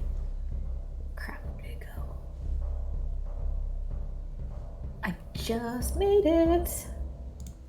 For now, I can just use your Yeah, own token that exists. So, like that, if you want. Cool. Yeah, so I think she can call it over here just to kind of see if it draws anyone, and then with this person right in front of her, each of its turns. So really, this paralyzation doesn't, like, she can do whatever she wants. She's gonna stab this person right in front of her. Okay. Do I get advantage because she's paralyzed, right? Paralyzed makes it, I think, an auto crit, doesn't it? I should have pulled that up. Sorry, 1 second. This is 5th edition. Incapacitated, fails. Attack rolls have advantage, yeah. Okay. And any attack that hits the creature is a critical hit if the attacker is within 5 feet of the creature. So automatic crit. Mm-hmm. Okay. Yeah, she's going to, especially since she knows that there's others to question, like, she's just going to stab this person. Okay. Which hits, I'm assuming. Yes. Did it roll crit? Nope.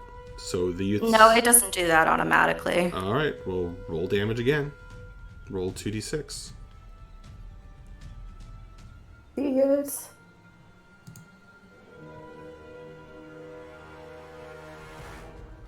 So you all watch as Nova takes out the greatsword, and with its writhing handle, she rams it into this person who was trying to run away into the woods.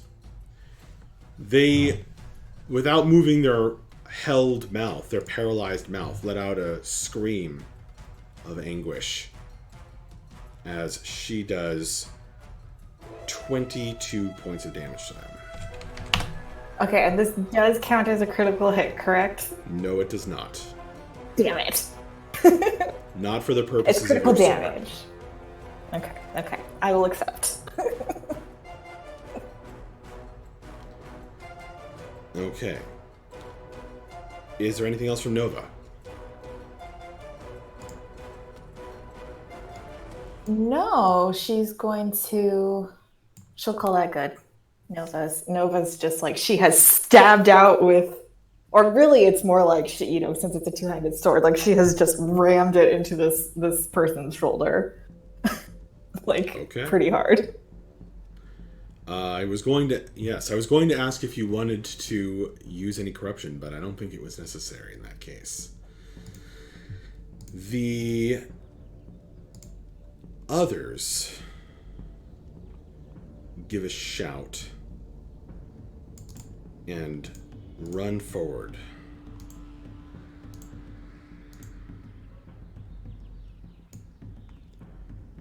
So this one runs up here. And this one bursts from their hiding spot and dashes over here. And this person swings with a kind of guttural, not quite words shout, swings their enormous great axe, a giant block of sharp flint, at you. Misses. It will miss as the flint strikes sparks from your armor. Okay. The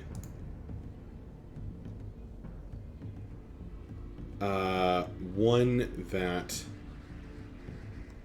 nobody spotted jumps up from the mud near the riverbank and charges Mavs,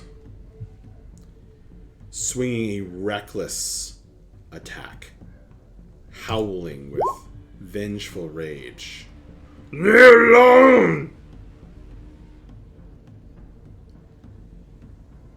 That will miss as it strikes your shell, I suppose. You have 19 AC before doing your full defense thing? Yes. Wow. 17 plus a shield. Okay. Shield. This is what the D4 was, guys. Mavs.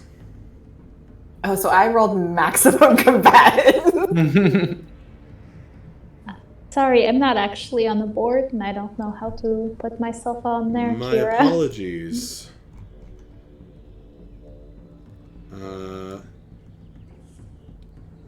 Looking at Kira, Alina you're and in the thought it was most Kira for defensible some spot, reason. right in the middle.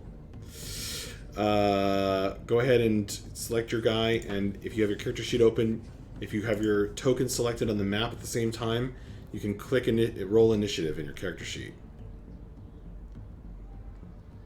The top middle of that big gray box on the top. It'll come to me in a second. Initiative. Haha. Okay. Sorry, that took longer than it should have. No worries. Okay. Sorry. Kira's the fastest of you all. Kira, what would you have liked to have done on your turn? I mean, I think Kira probably would have done like some stuff, tried to hide All right, go ahead and roll in the stealth. shadows so no one could see her. Okay, what do I roll? On your character Stealth. sheet, click the stealth, whatever hovers Yep. blue. There we go. There you go. Okay. And she can do that as a bonus action. Okay. Because rogue. Very cool. Yeah. Do you want to just be defensive with your action on your turn? Yeah, I think so. I think everyone already, we have too much going on Yeah, to want to mess sure with thing, no whatever's worries. happening. No, it's Let's fine. just hide. So Kira took the dodge action. So she's hiding and dodging. You get the sense, Kira, that you are well hidden amongst your friends and in the mists. Although there's not much to hide in the middle of the road, normally. Okay, it is now Mavs' turn. Okay, so Mavs is going to feel the chink in his shell, turn around and kind of catch it, but at this point he's a little more concerned about one of us being surrounded, so I'm going to cast Shield of Faith, and I'm going to cast that on Nova. Cool. And unfortunately, somebody's supposed to come pick my mom up to bring her car to somewhere. So Okay. I just have to step away for like 15 minutes. It's only like 5 minutes away, so I should be back shortly. I was So about just to step call away for a break anyway. Oh, perfect. So I'll be like 10, 15 minutes. Sorry. I apologize. All right, well, you got to pick Be them up safe. on Mother's Day. So, Thanks a lot. I was just trying to finish around. I might have skipped Vidata's turn, though. Did I skip your turn, Vidata? Yeah, but he wouldn't have done anything. Okay. Too busy being hungover. All right. I rolled a firebolt because I readied that action. So I think it's the southeastern one that tried to hit Nova first, and I think Okay. that one got firebolted. Okay. You want to roll that now? It's in the chat log. Oh, I okay. think. 18 Well- to hit, 6 fire damage. Okay, so you did hit. Do love Cool guy. fireballs. So, folks, after one round of that action, we're going to give you the chance to consider what you are up to. And we are going to go on a break. Normally we do a 5-minute break. I think we can safely do a 5-minute break. And because it'll probably be 15 minutes by the time we circle back around to Maz's turn anyhow. Or if not, then we'll figure it out when we get there. Shouldn't be a big deal. So, Cool. all right, folks, we will take 5 if that sounds good, and then come back to Curse of Strahd when we return. What's up?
And we are back. Okay, folks.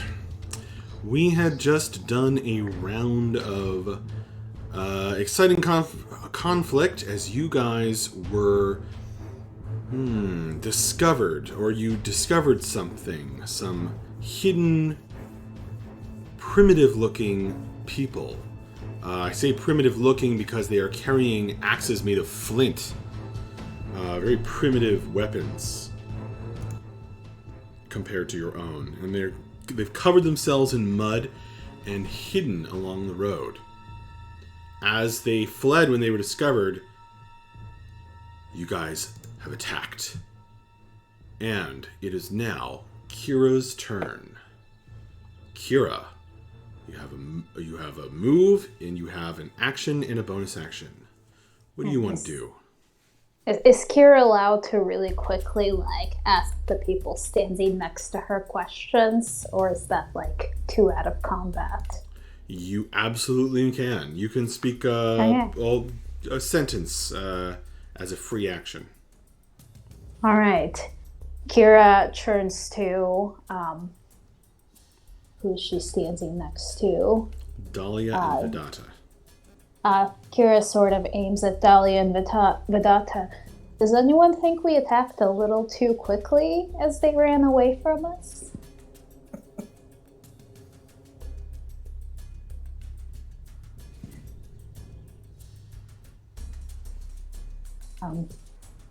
Are they allowed to answer me? Yes.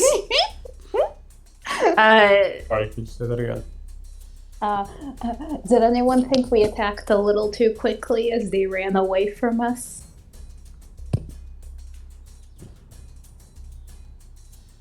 Vidata would just nod, simply.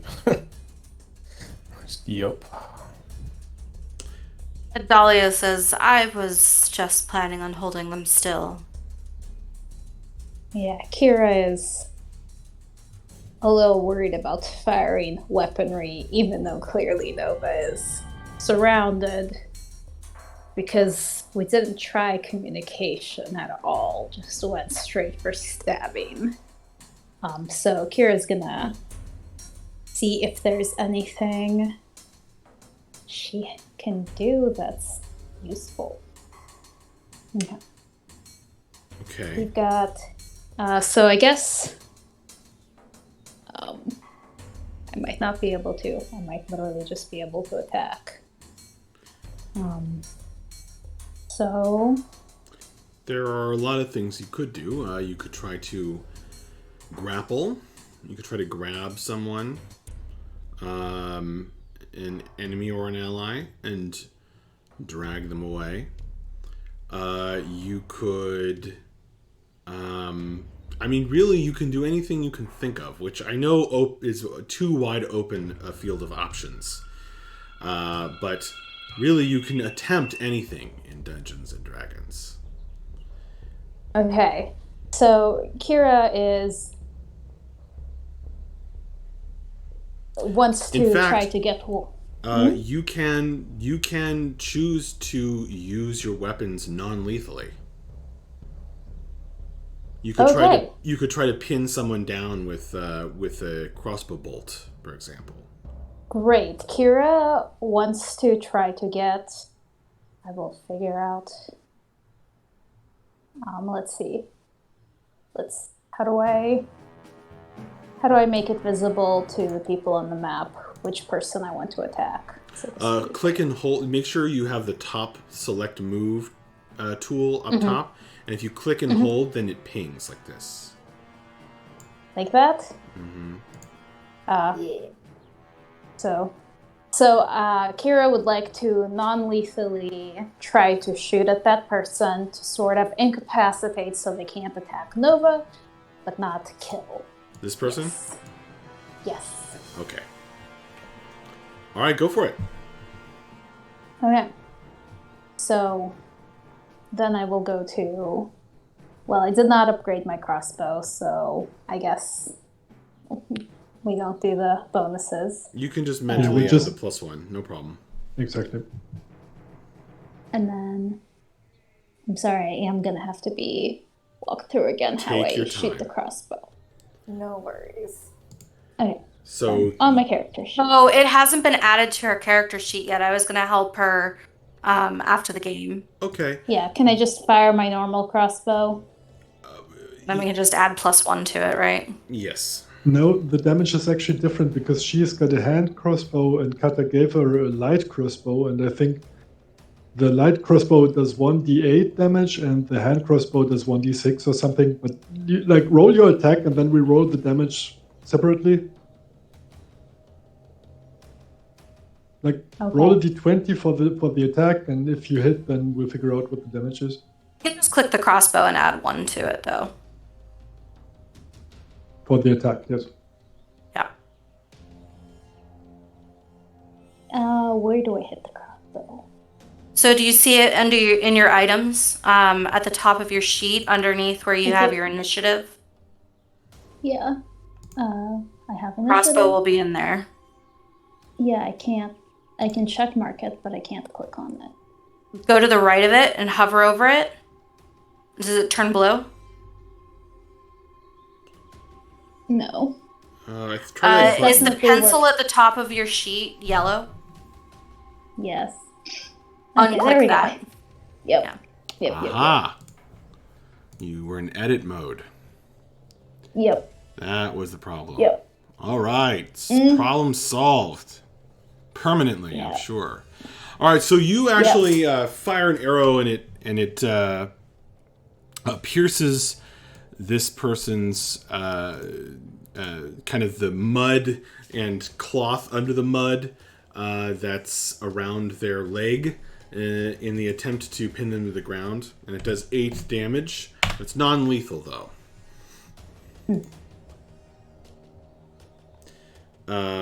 So you're just trying to keep them off of Nova, it seems like.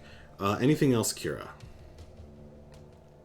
We are also going to do Eye for Detail as a bonus action to see if I can spot anything hidden or decipher clues.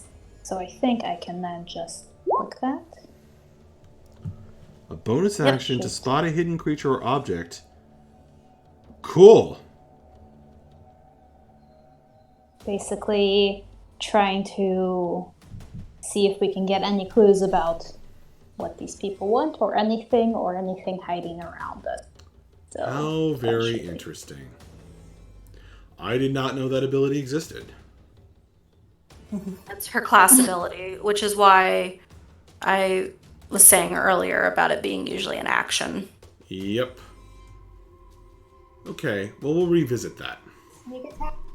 Since I'm within 5 feet of all of these. Oh yes, Kira, you forgot to apply your sneak attack damage. Oh. I don't think you can sneak attack non-lethally, though. I don't That want seems- to aim lethality right now. Seems like knocking someone out from behind is non-lethal sneaky, so... You have a point there. But How do you with a knock someone out with a crossbow. crossbow bolt? That was a The crossbow has a non-lethal setting. It shoots balls of light anyway, All right. so... Well, Wait, it doesn't they make don't sense to me die. right now, so we're gonna say that Yeah. she didn't roll at that Yeah, time. But I think next time. Kira should have thought out and tried the back of a dagger if she was gonna do that, but she didn't. So she's gonna have to take the consequences for her poor planning. Okay.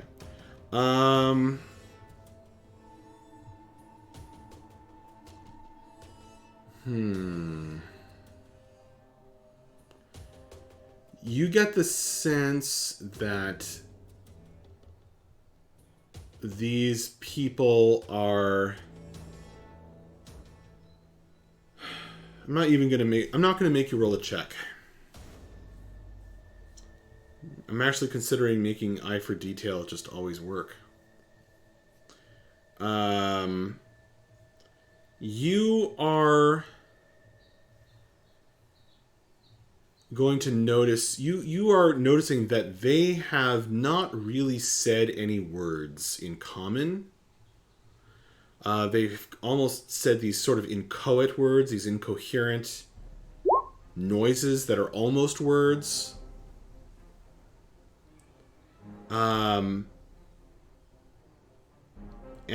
they do seem pretty pissed off, like they want to save their companion, but also like they want to have nothing to do with you.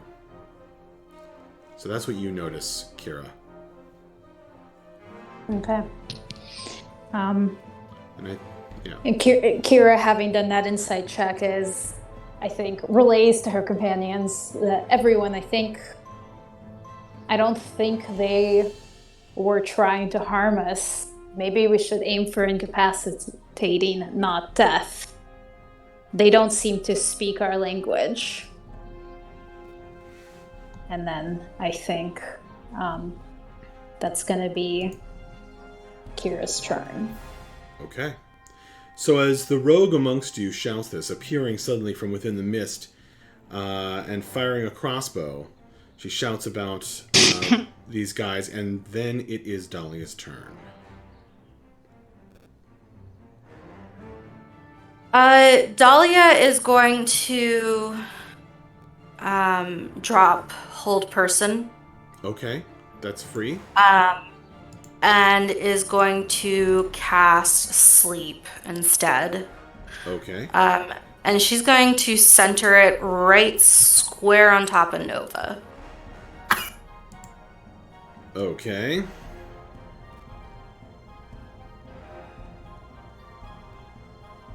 All right, roll it. Oh, but 42 hit points worth. Do you choose to try and put Nova to sleep? Yes. I can't choose. She doesn't get to choose. Oh, it says creatures It within says 20 creatures within 20 feet of a point you choose. Oh wait, no. It's the point that you choose? Yeah, it's the point from within that point. Yep. You don't choose. You This choose counts the point. You don't everyone choose. here. Oh, then she'll move it back 1 square. Right It here. doesn't reach over here. All right, so you're going to target it there or there? Okay. Yeah. Yeah. Okay. So, can you describe how you cast this spell, please? She's been kind of consistently playing on like just small notes on her violin, and it'll begin to transform into something of more of a lullaby nature.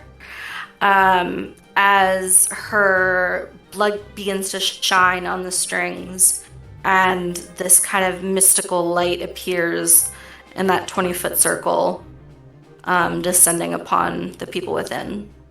The light appears for a moment, the music of the lullaby swells, and Nova drops to sleep with no save. Question. Because I'm reading the second paragraph and it says that this is the total hit points that she can put to sleep. Correct. So it has to start with Nova. Does she have the lowest hit points? Yep. Even after the one we've damaged? Nova drops to sleep. She falls to the ground and snores loudly. Shit. And everyone else is still awake. Yep. They're still awake? These big, beefy people under the mud. That went quite poorly. And did not go according to plan. Vidal's turn. Oh, sorry. Did you want to do something else? That's fine. That didn't go as I was planning. Okay. Go ahead. Vidata's turn. Which one has been damaged? You can see the blood leaking through the mud. Vedata kind of grabs a little ball of light from the top of his staff and throws it towards the guy, casting Healing Word at the second level. You're healing the enemy. Yep. Got it. As that ball of healing energy hits him, Vedata kind of like raises his staff in his air and he just shouts at the top of his voice, "Run, leave this place. We will not harm you." And then that'll be my turn. Okay. Make a charisma check with advantage. Hey, Mavs is back. I knew we wouldn't get to your turn, Mavs. Hello, sorry about that. No worries. You are Mavs blinks, paying attention again. Once again, after zoning out there for a minute, Mavs. Nova was just sent to sleep by one of your allies by accident, and Vidata healed the enemy on purpose and said, "Get out of here." Got it. Thank you. Kata, your turn.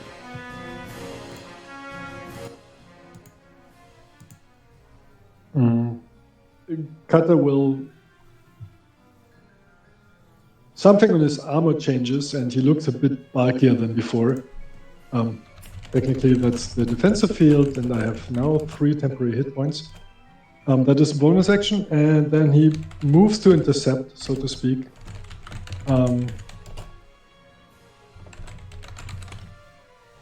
In a defensive posture, readies an action to hit someone that would hit him, but does not attack. Basically, he's getting between those guys and his friends, and it's like, Okay. hit me, I'll hit you back. Go away, and I'll leave you be. Okay. Got it. I don't think you need to check for any of that. Sorry, I misclicked. I didn't mean to hit anyone there. Okay. So you're just readying that. Okay. Nova's turn. I mean, Nova's she's asleep. Nova is asleep. I think that also no- means her echo dissipates because I think she has to be awake for it. No, actually, I think the shadow actually stays. Let me double check. I'm gonna rule that you have to No. be conscious. I'm gonna rule that you have to be Yeah, conscious. well, I think this counts as like sleep probably counts as incapacitation of some sort, right? Yes, it is. It does. Yes. Okay, then yeah, the shadow fades away. Okay. What does Nova's snore sound like? I think I have no idea. And she's probably like pretty quiet because she's like very used to like curling up in a ball. And Nova sleeps like the dead. Okay. These guys seem somewhat convinced by these activities. This one, next to Mavs, withdraws, you don't know if it's a man or woman, their axe, and takes off, dashing into the woods. They seem to have this method of running while almost completely bent over, and they can actually pass beneath the thick, interlocking branches of the trees. So runs into the woods. This one withdraws. It will do a. They will do a.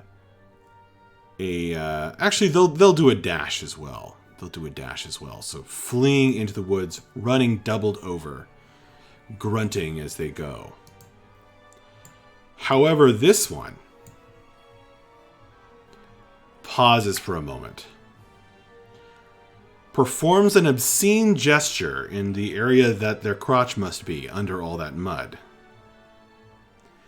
and attacks the unconscious Nova.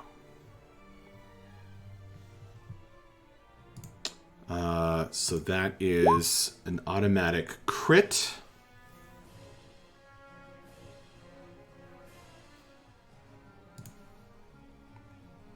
For, wow, 25 slashing damage.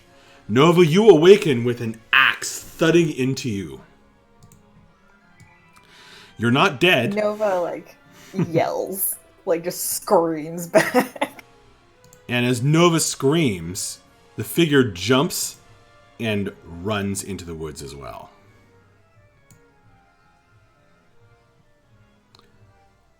Somewhat obscured from view at this point. Oops. Okay. Do you guys want to do anything, or do you want to let them run off into the woods?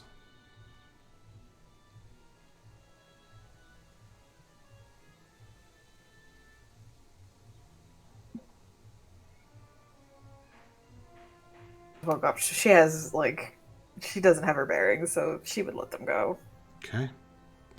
I'm not hearing a chorus of actions, so I am going to, unless you guys stop me, I will say these muddy figures slip off into the Svalich woods, somehow pushing through the brambles, which would surely be difficult terrain for you guys.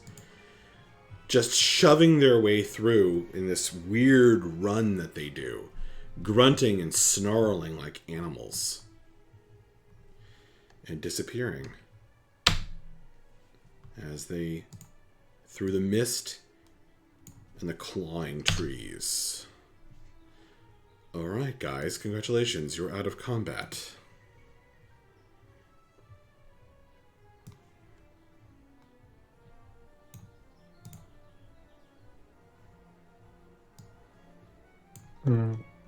Kata would go over to Nova and see to her wounds. Right. She's You want to looking perform a heal check on Nova? pretty fucked up. Oh no, I Cure would, Wounds. You have Cure Wounds spell? Wow. I have the Cure Wound spell, and the way that this looks is that this left hand that seems to be able to do weird things and have more fingers than it should have. Like normally it has these 5 fingers, and they're slightly clawed and they're metallic looking now, but they fold apart into more fingers, and there's like the thumb goes off into 4 or something, and on the other side it folds out, and it looks really spidery, but it has too many fingers, and some of them have needles, and he basically holds that over the wound she has in her chest and stitches it closed for Spider hand heals. sad 8 hit points.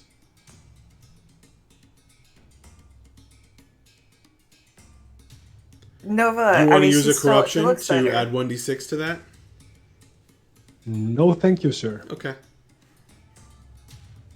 Nova she does look better. She still looks pretty fucked up. Like, genuinely, like, that was, I think if it was to anyone else, they would have been downed completely, or at least much more grievously wounded.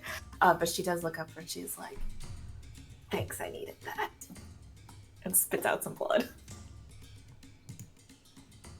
Seeing as she's still a little wounded, I'll be like, and Mavs will be like, I think we need a little bit more, and I will also cast Cure Wounds.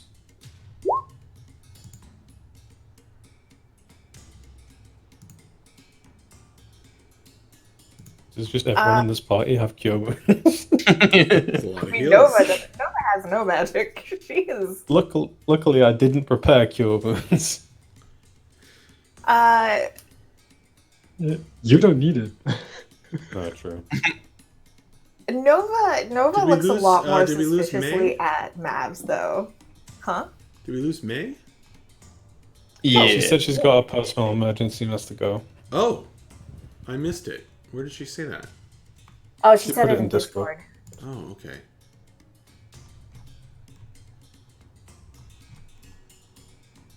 Oh, I missed that. Oh, bummer. Okay, bye for now, Dahlia.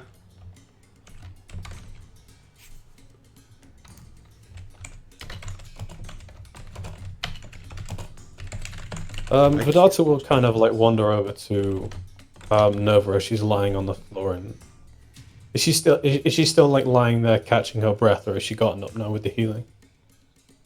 Gotten up, and like she's still got, like, the wound hasn't completely closed, but she's looking much better. And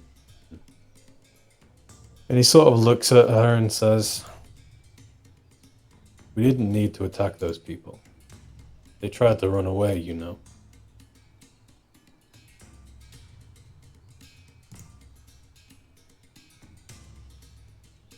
Fairly resentful, but just kind of nods, like, she took an axe to the chest and nearly died. What else does Madonna want? But she doesn't talk back.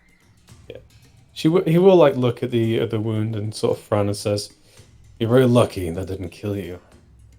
But perhaps next time remember that we're meant to be curing this land of its curse, not spreading it."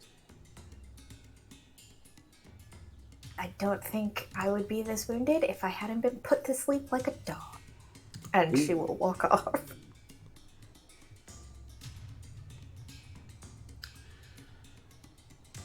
Okay. Well, May isn't here to give Dahlia a cool one-line response, but she says something like, "I'm sorry. I thought you would be tougher than these chumps."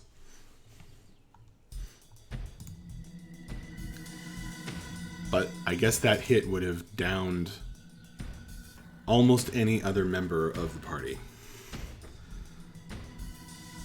But one or two in one hit, so there you go.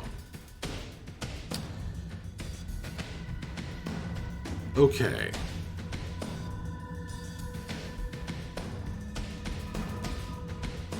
Yeah, I think my cure wounds was supposed to heal an extra 3. I don't know why I only did +2. Okay. Cool. Good to know. Thank you so much. I will say, like, she looks much. She does think Mavs as well, but she does look like, especially with how Mavs' magic looks, like she does look much more like suspiciously resentful or something like that. Like, she has this very complicated expression at Mavs' magic specifically. Okay. Well, it's right around this time that the concentration on the Pass Without Trace spell will fade. So as you guys hustle along the road, you are now leaving footprints. Some of them perhaps stained with blood.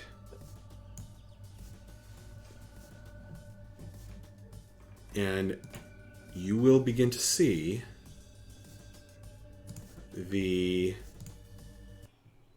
pointed roofs, crumbling walls, broken windows, and cracking streets of Barovia Village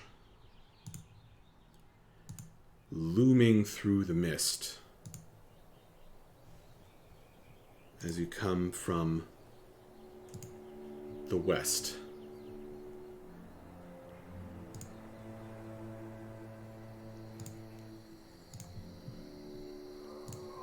And limping a little, some of you, from wounds just received on the dangerous roads,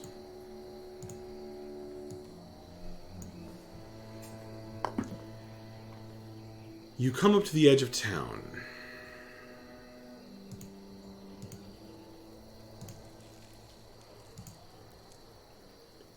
The tall shapes looming out of the dense fog, the muddy ground underfoot giving way to the slick, wet cobblestones.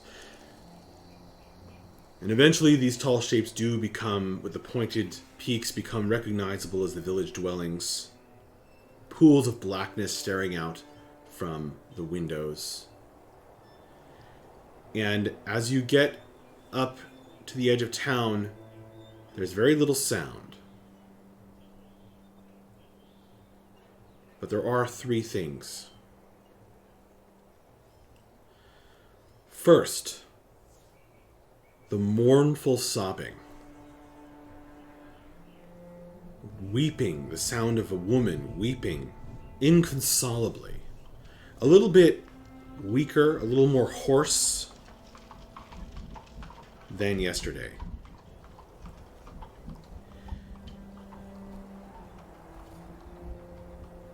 Two, you hear, before you see, a stray dog, or wolf, actually. Lean and starving looking, its ribs showing, like the ravenous wolves you fought. Just wandering through the street. Walking into town, crossing the street in front of you, and passing in among the buildings. Do they have that same hungry, feral look on their faces, or do they look like normal wolves, just hungry? It's just one this time. Oh. And yes, it has the same feral, hungry, crazed look in its eyes. But it's not looking at you, just glances at you. Wandering into the town. You can hear its claws clacking over the cobblestones, and you're not sure, but it's possible that the claw marks, which cover almost every one of the walls of the buildings in the village, could have come from wolves. Or other things.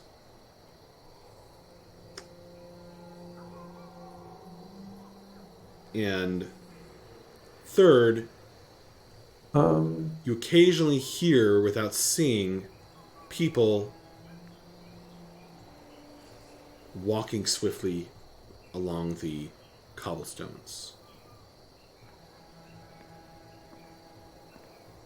Every now and then. And where's the wolf? Is it like right in the middle of the path?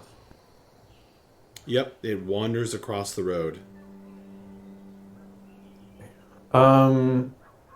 Vidata will kind of, once again, take a little ball of light off the top of his staff and throw it, and I will cast Druidcraft to make the sound of like a rabbit off in the distance, like away from the road.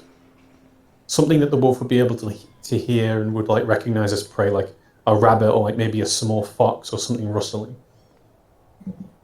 Make a deception roll. Do you want to use corruption on this? Sure. Or the spell? Knowing my luck, probably. I guess you can decide after you roll. Deception, you said? Mm-hmm.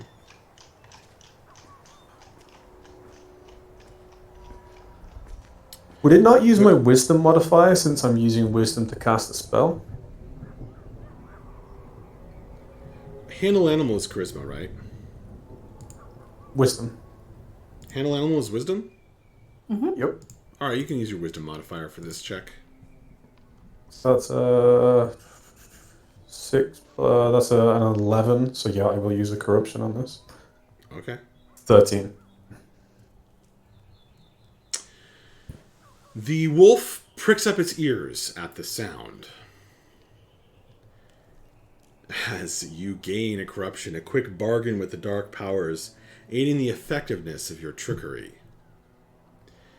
It pricks up its ears at the sound, and breaking into a run, lopes off out of town,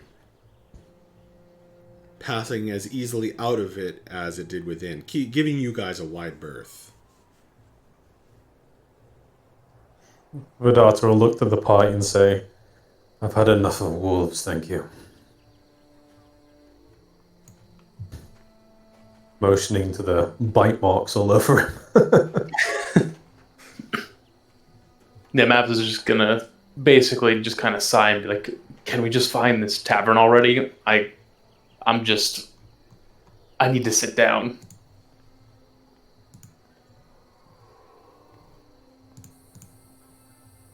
Yeah. It was in the right in the middle of town, wasn't it? Oh. Yeah. Oh. Here you are.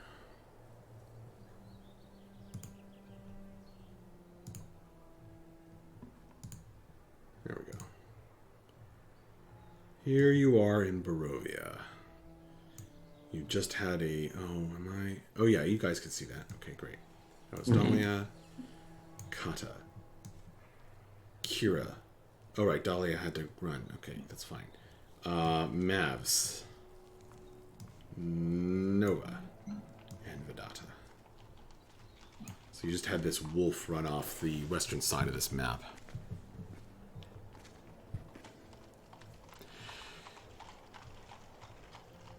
As you guys walk deeper into the town, toward the center of town where you recall the tavern was, you are struck. You can't help but be struck by the way this town feels not just hopeless, but naked. You feel naked below the looming spire of stone to the north, topped by the dramatic castle that just seems to be watching, its presence oppressive, looming over you. There's something hungry about it, and its shadow that falls over the town.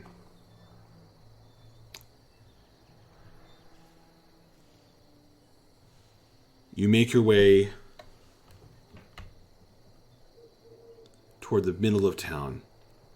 When you are right about here, you can see a single shaft of light bursting through the omnipresent cloud cover that illuminates a large raven, not a crow, a raven.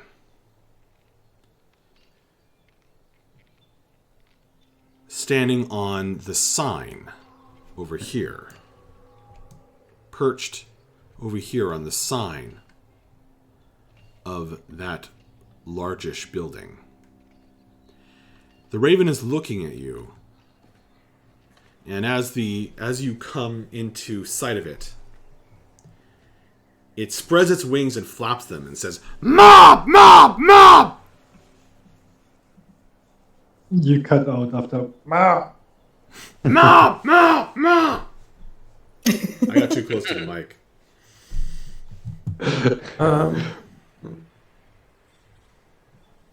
I think. So it's just like cawing at us, right? Yep, and flapping its wings.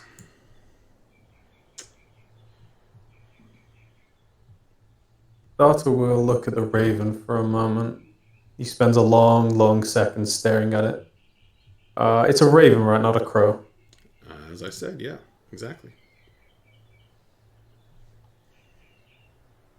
And he'll take a gold piece from his coin purse, sort of roll it between his fingers and hold it up to the raven and see how that gauges it. See if it takes any interest. The raven flaps its wings as if in response and flies off of the sign, circles around the building in the shaft of sunlight, and then swoops down low over Vedanta. Doesn't take the coin, and flies off into the mist. Takes a piece of his hair. Nope. Doesn't touch him.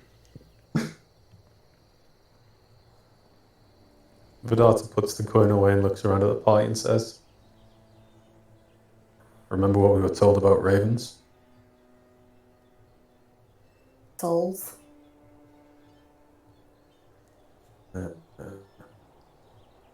I have a feeling that all the wildlife in this place is cursed in some way. We should be careful. Next time you should just offer it some sausage. Kind of raises an eyebrow and he says, "I don't carry meat with me. I don't tend to eat the stuff." Well, if you need it, I still got some. Okay. So the moaning sob is coming from down this street. The heartbreaking sounds of a weeping woman.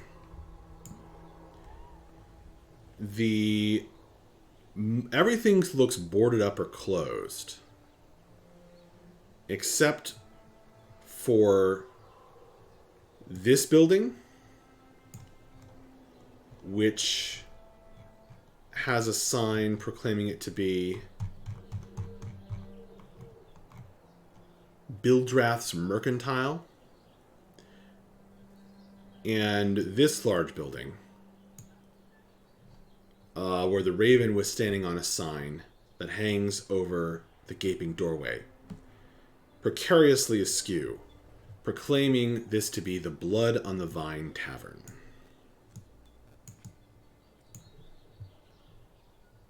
Blood on the wine. Vine, with a V.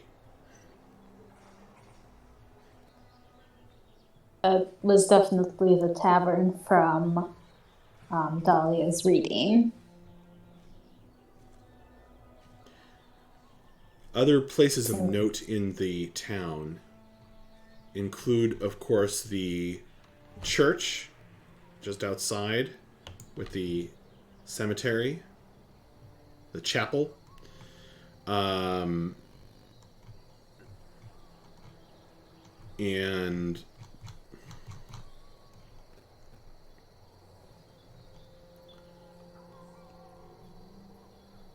well, those are really the only buildings that that catch your eye. Yeah, in this depressed place. So it's not really obvious where the burgomaster lives. I would have kind of expected like a more stately building to be in the center of town. Oh, yes. That is obvious. Oh, that's over here. Oh, okay, it's outside town then. Good. Yeah, it's on a kind of a hill. And it's WYSIWYG. It's what you see is what you get in terms of which houses actually have smoke coming out of their chimneys to keep out the wintry chill. So despite its extremely deserted appearance, there are people here.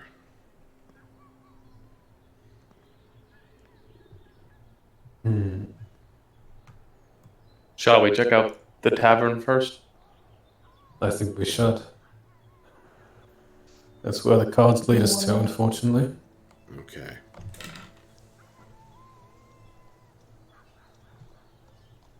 So you head to the tavern. As you pass through the gaping doorway, anyone who is proficient in perception will be able to notice that the sign originally read Blood of the Vine, but one of the letters has been scratched over with the N has been scratched over with the F.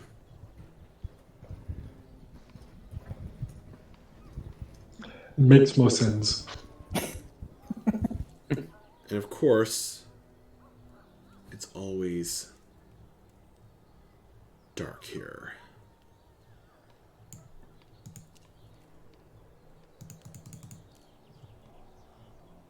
Can you guys see that? Yeah. Check out the cool sign. Oh. Thanks to a very cool person on Reddit. That's what the sign looks like.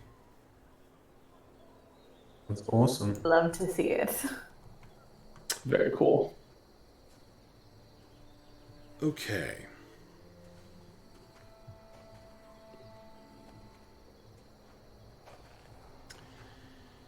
This once finely appointed tavern is almost falling apart at the seams.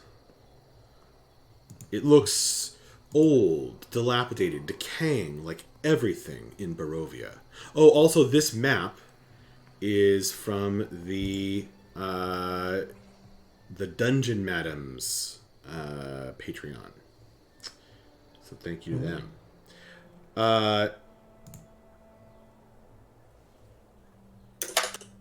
A blazing fire in the hearth gives scant warmth to the few huddled souls within.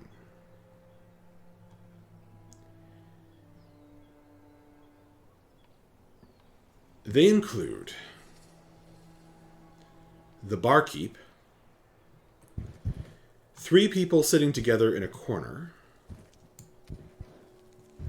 and a man seated at a table over here.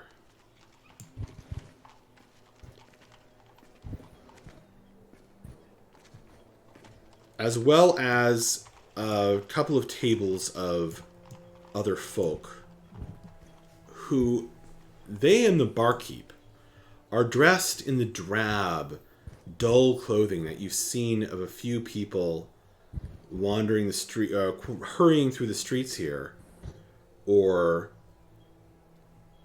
the corpse that you found. They have this gray look about them. Everything about them is practically is gray. And they have this fearful, depressed look in their eyes.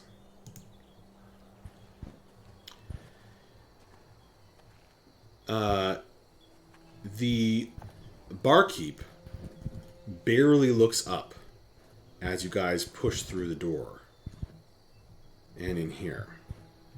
And he has this blank look. The only expression on his face is a kind of ever-present lurking sense of fear. But he's almost like a robot, like robotically cleaning the bar. He's just kind of with these short motions.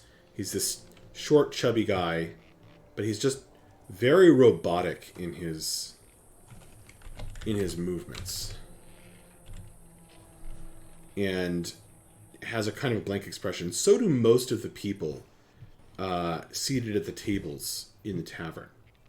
The three people I mentioned in the corner are dressed in bright clothing and jewelry.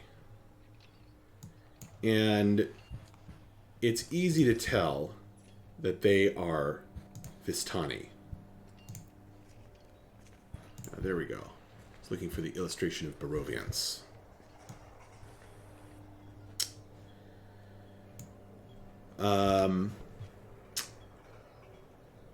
The guy who sits by himself over here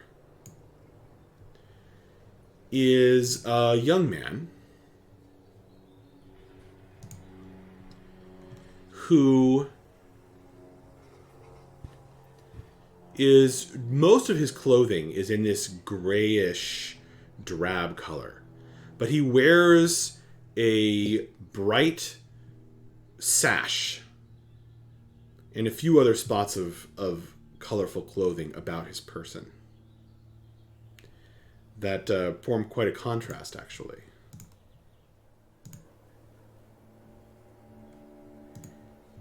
And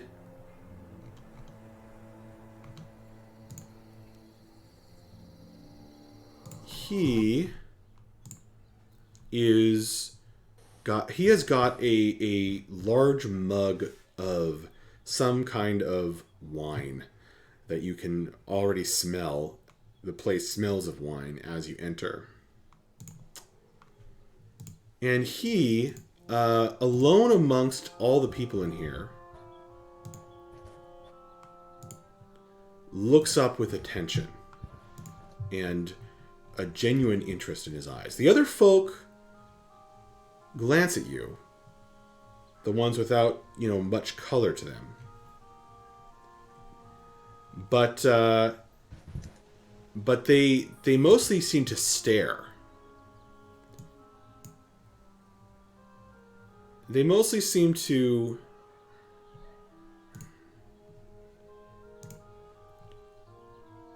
oh man. Well, okay.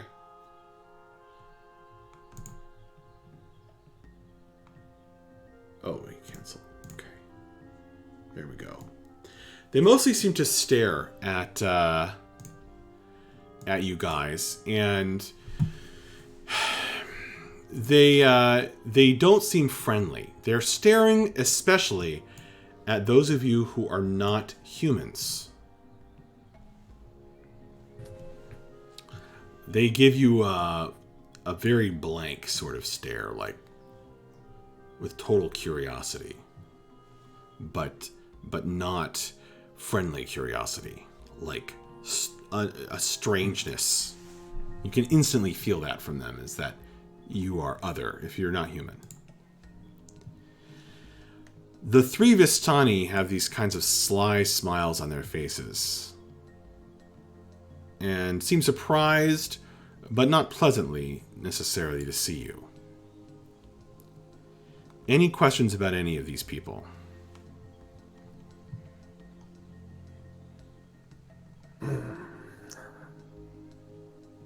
So pretty much everyone in here is looking at us with a level of almost disdain, right? Like, they're different, so that means a bad sort of look. Everyone except the guy in the corner with the bright sash. Do the Vistani look familiar to us No. from the No. So they No. are just... They have the dark hair and the bright clothes. You can definitely tell that they're Vistani and not Barovians. But they are not familiar to you at all. Not ones we've met. Mm-hmm. Vedata would like to approach these Vistani if possible. Okay. And Kira would like to do an eye for detail if it's appropriate. Okay. I don't know if I'm allowed to use that out of combat. 100%. Then eye for detail. So walking in, she's a little watchful. She's kind of hanging back, being very observant. Looking around, she's not liking a lot of what she sees. So she's kind of seeing, is there any hidden danger? Or like, what's explaining this sort of really weird atmosphere? Why is, what's happening? I'll come back to you. Okay. Vedanta, you approach the 3 Vistani in the corner by the door. Mm-hmm. And they look up at you, but without a great deal of interest. Yeah. There are 3 women. He will sort of lean down slightly and say, "Good day, Vistani. I have a simple question. Do you know a man by the name of Angar? Vistani man." One of them waves her hand. We ain't here to answer your questions. But I'm here to ask them, so you will answer. This is our tavern. So we'll kick you out if we want to. I need you to understand this man has taken something from me that is very precious. You While want I to was buy under the something? protection Talk of to Madame Eva. Arik. She jerks her thumb toward the barkeep. Say that again, sorry. You want to buy something? Talk to Arik. She jerks her thumb toward the barkeep. I do not wish to buy anything. I was under the protection of Madame Eva, and Orgex stole from me. They look at each other. Pfft. Well, go have your fortune read then. I already have. I can read yours for you if you wish. I'm rather in tune with the stars, and yours are looking mighty dark if you don't give me the information I need, friends. They look around. If you're under the protection of Vistani, then where are they? We left their camp at Serpool, but one of us has a luck charm allowing us to have some level of protection. Well, I don't see any Vistani with you. She sips some wine.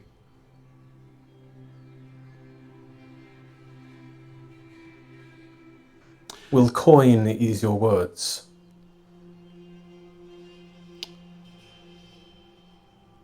Her eyes light up a little bit. Maybe.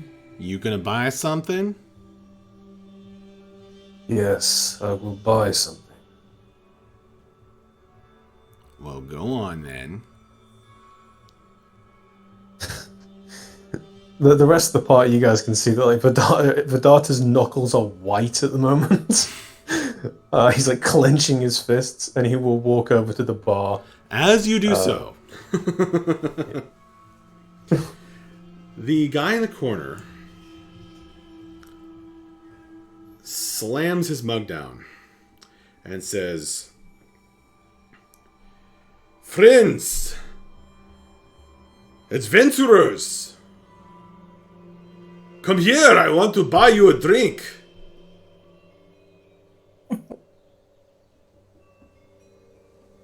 It will make her way over easily enough. I will follow. Kira will follow also. As you guys are passing in and joining the guy who wants to buy you a drink. Let's see. I guess that was everybody but Vedata. Mm-hmm. Oh! Did Kata come join us? No, actually, only Kira noticed. Only Kira hears this. Because here's your eye for detail. Kira, I think maybe eye for detail is just going to automatically succeed most of the time. And I'm just going to have Fiat to decide what you actually notice. Most of the time. You hear or you hear the group of Barovians in the by the table muttering to each other. Well, of course they wanted to talk to the lesser one. Another one says, of course the lesser one wants to buy them a drink.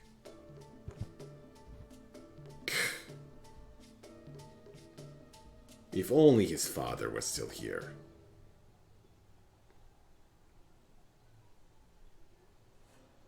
Okay?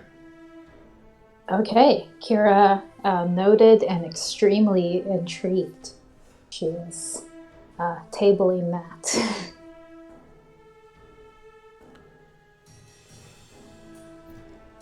Okay. So the guy looks up with a big grin as you guys come up close, and he says, "I am Ismark Kolyanovich.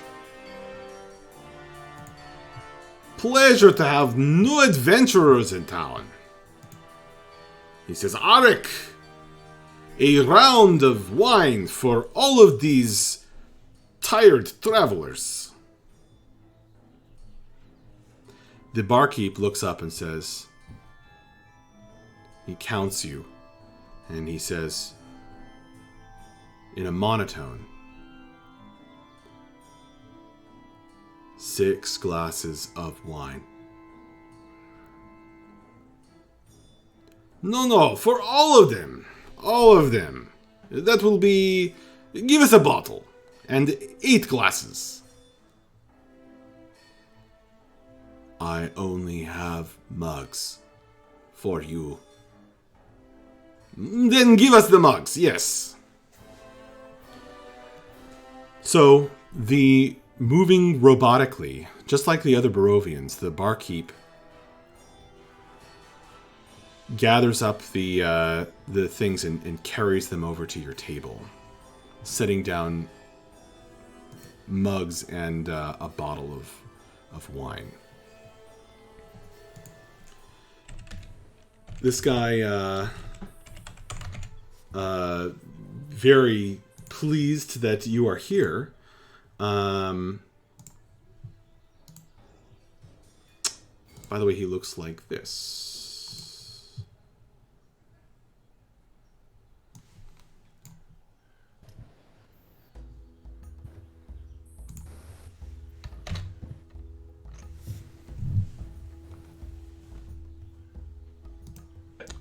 Is red in the face, obviously already having a few drinks in him. Welcome, welcome. Good day to you, sir. He says, "Drink up, please." What did you mean when you said 8 of us? Kira asked. When I said what? You said there were 8 of us. Well, there are 7 of you, and he is number 8. Okay, that's why I can't. There are people 7 that of you, originally- and there is 1 of me, and that makes 8, unless I have miscounted. No.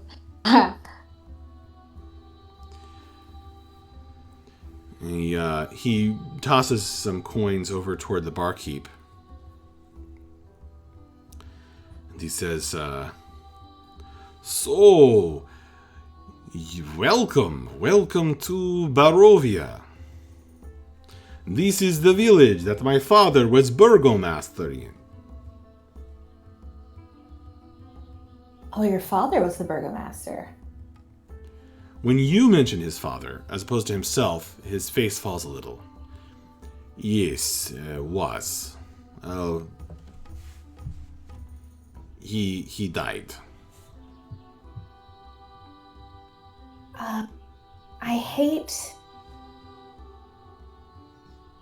I hate to be the one to ask this, but how long ago did this happen? It was a few days ago. Oh. Yes, we have not even been able to bury the body. You have my sympathies, though. I thank you, stranger. You are very unusual looking in these parts. I hope that is of no offense to you. None taken. And I'm quite grateful for the hospitality. He glances over to the Barovians. Yeah, of course. You'll have to forgive them. They are very afraid of anything unusual. With good reason, too. I can imagine by now. He takes a swig of his wine. Drink up, Doesn't drink seem up. very afraid, though. No, I am not afraid. Though they call me the Lesser. Why do they call you that, sir? He looks a little melancholy. Because I am not my father.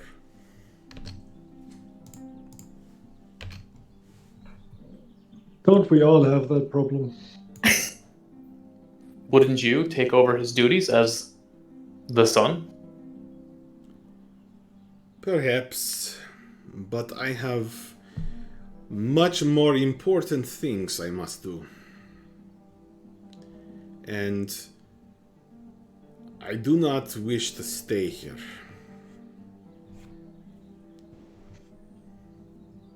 Nor do I wish for my sister to remain in the town of Barovia, under the watchful eye of the ancient. He spits. Is your sister Irina? Irina? Yes. Did somebody tell you that already?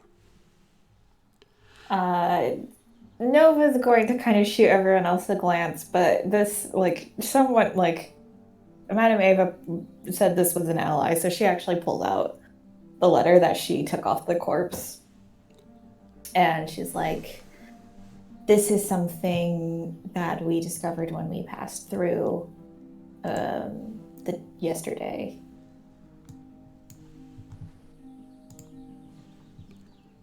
I see. He takes the letter and holds it up closer to his face.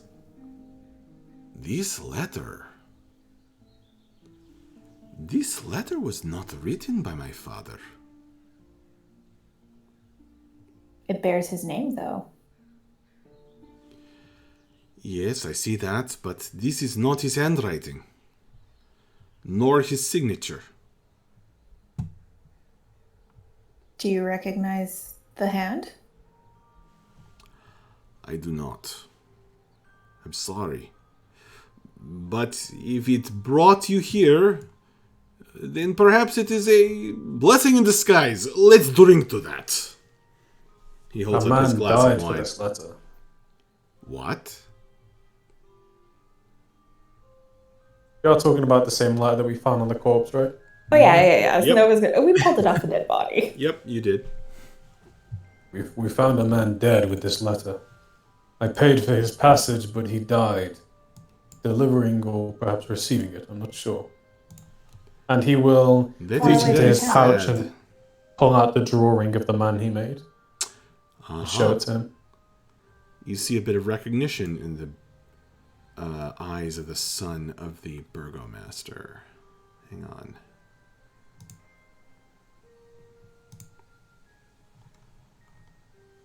Oh, of course it's not with the letter. Hang on one sec. Actually, I should be looking in the book. Some things are just easier with physical books.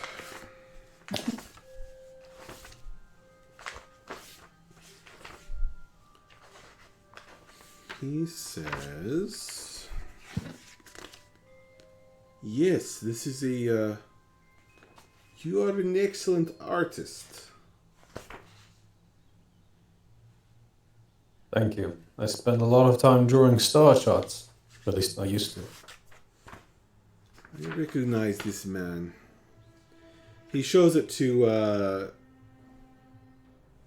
some of the nearby other Barovians.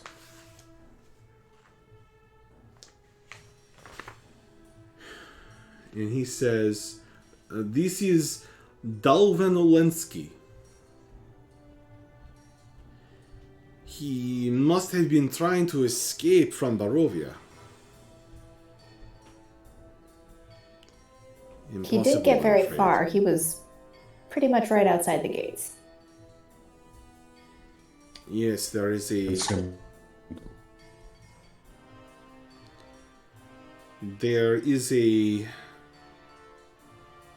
This is the...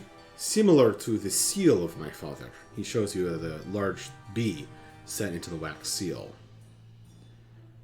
But... I do not understand. Whoever wrote this letter is clearly trying to turn anyone back at the gates. A foolish thing to try to do. And hopeless. Dalvan had no hope of escape. No one can leave Barovia. Not even in death. Yet you said you intended to. What's this? Didn't you just say you didn't want to stay here? I don't want to stay in the village. Ah, I see. The land, the cursed land of Barovia. That you cannot leave. The mists. The mists stop all. Yes. Delicate. But Would has your you- sister been bitten by a vampire?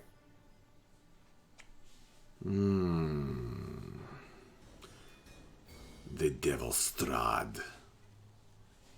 He is the vampire. The dreadful cursed creature. The greatest of all vampires. He rules this land as he has for over 3 centuries.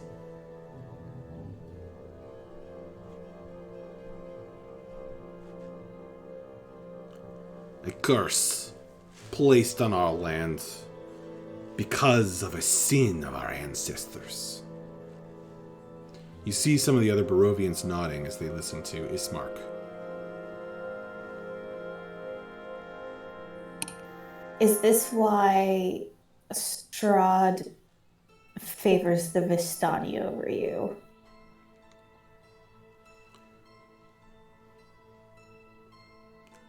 I do not know why that he may be. I did not know that he did favor those people. He glances at the 3 owners of the tavern in the corner, who are drinking and talking amongst themselves. But it is because of him that the devil Strahd, that I am very happy that you are here.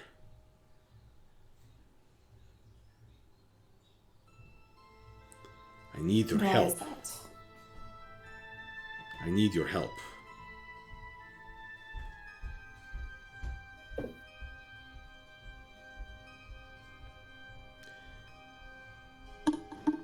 What with? He leans forward. I must keep my voice down. Let us speak into our cups. He glances over toward the owners again. The Vistani serve the devil Strahd. That is why he favors them. He's whispering just enough so that you all can hear, but no one really past your table could. They alone are allowed to leave Barovia.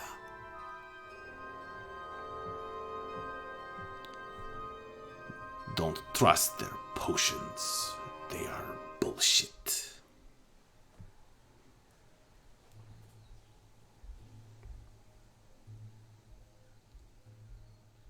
Well, some of them anyway. Well, they were how we got into this cursed place, so that tracks. Good sir, we'll maybe help you if you help us. I cannot help you until my sister is safe.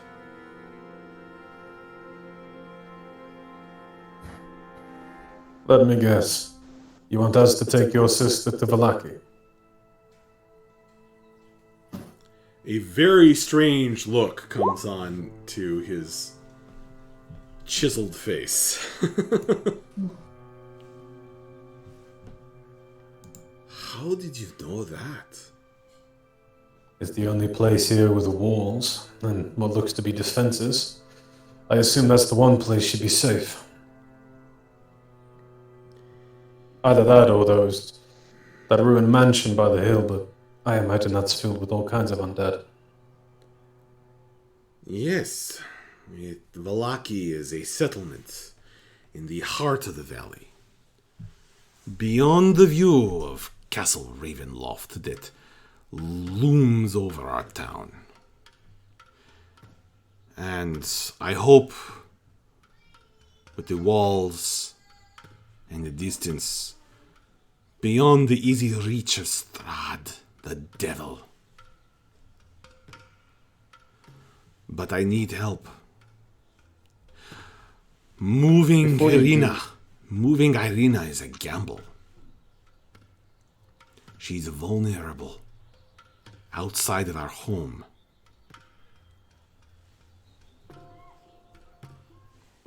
They say that Vallaki is well defended.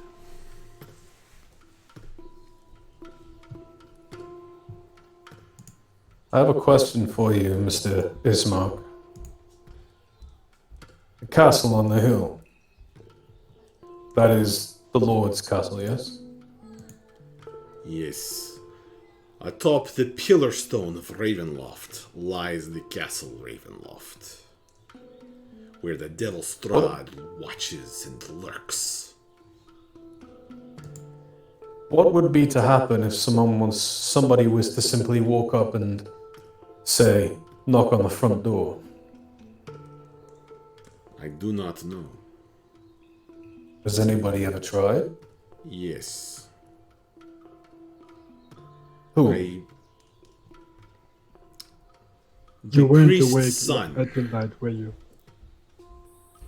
Come again? The cutter looks over at Vidata and is like, you weren't awake at midnight, were you? He shakes his head and he says, "No, people stealing my hair kind of got me angry, so I got drunk so I wouldn't hurt anybody." Well, there was this procession of ghosts, I guess. Dozens Wait, of them, shiny armor, happened? flowing robes. Yes, it did happen. And we were told these were the people that came before us and failed. I thought I was just dreaming. Nope.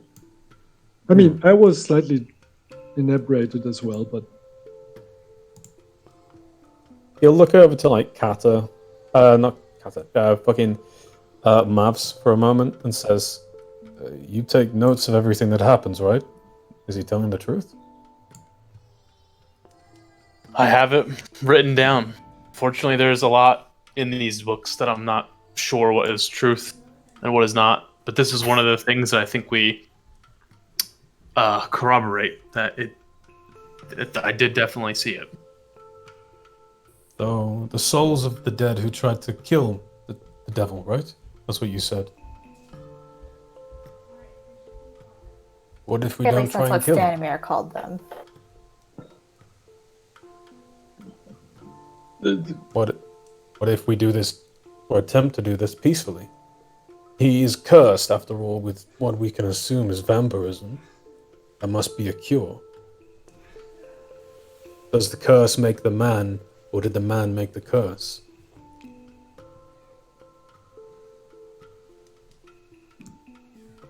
I wouldn't know. When we came here, my first assumption was that we were not to fight anyone, and now I'm not so sure anymore. At least, well, we'll see. I don't mean offense by this, but you look like you've been in a few fights. Kata glanced at Kira dripping on the floor. Nova dripping on the floor. Yes. We had a run-in with some what looked to be tribals. And when we arrived in Barovia, we were attacked by wolves. And he'll kind of like roll his sleeve up to show the bite marks all over his arm. And say, we barely survived. You must be strong to have survived at all. Let's drink to that. He holds out his wine mug. Strong or stupid? Stupid people tend to cower. And he stares at the barkeep and the other Barovians in the inn. They tend to cower before the might, the deadly danger of the Dale Strahd.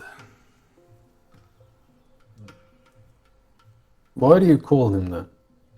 Devils are cunning creatures who attempt to manipulate people. Would he not be more relevant as a demon? He is neither one, but a man who has stretched out his life by feeding on others. Like my poor sister. He is obsessed with her.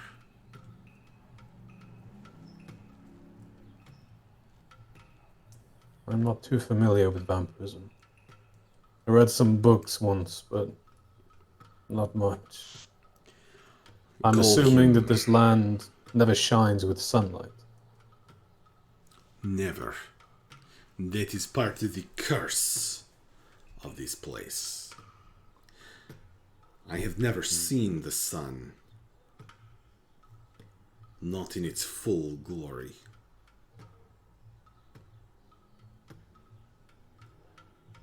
And perhaps that is our mission. They say that true sunlight, full sunlight, will cause a vampire to burst into flame.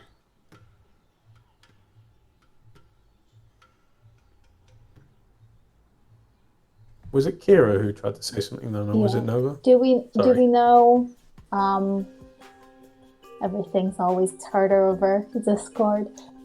Do we know what the curse is, or what the ancestor did to cause this curse to happen? Whatever it was, It has been forgotten.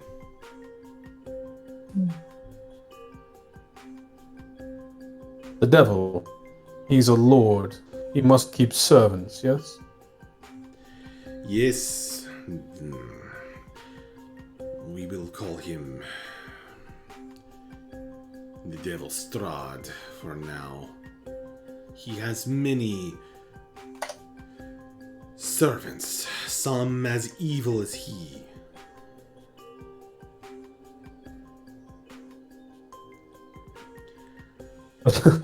They would be. Vedasta's gonna look over to us. Oh, sorry. I apologize. I did not mean to interrupt you. Vedasta's gonna look over to Mavs, and he says, Mavs, do you take drawings of the things we encounter as well? It depends.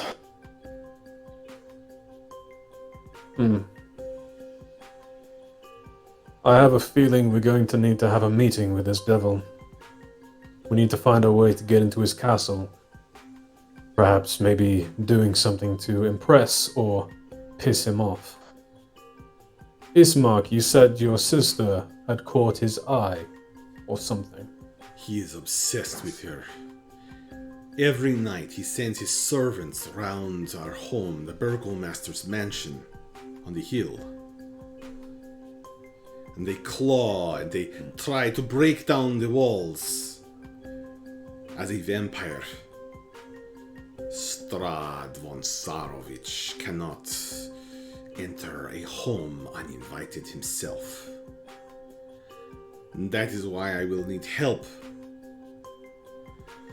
to help with my sister in getting her safely to Vallaki before I can render any aid of my own.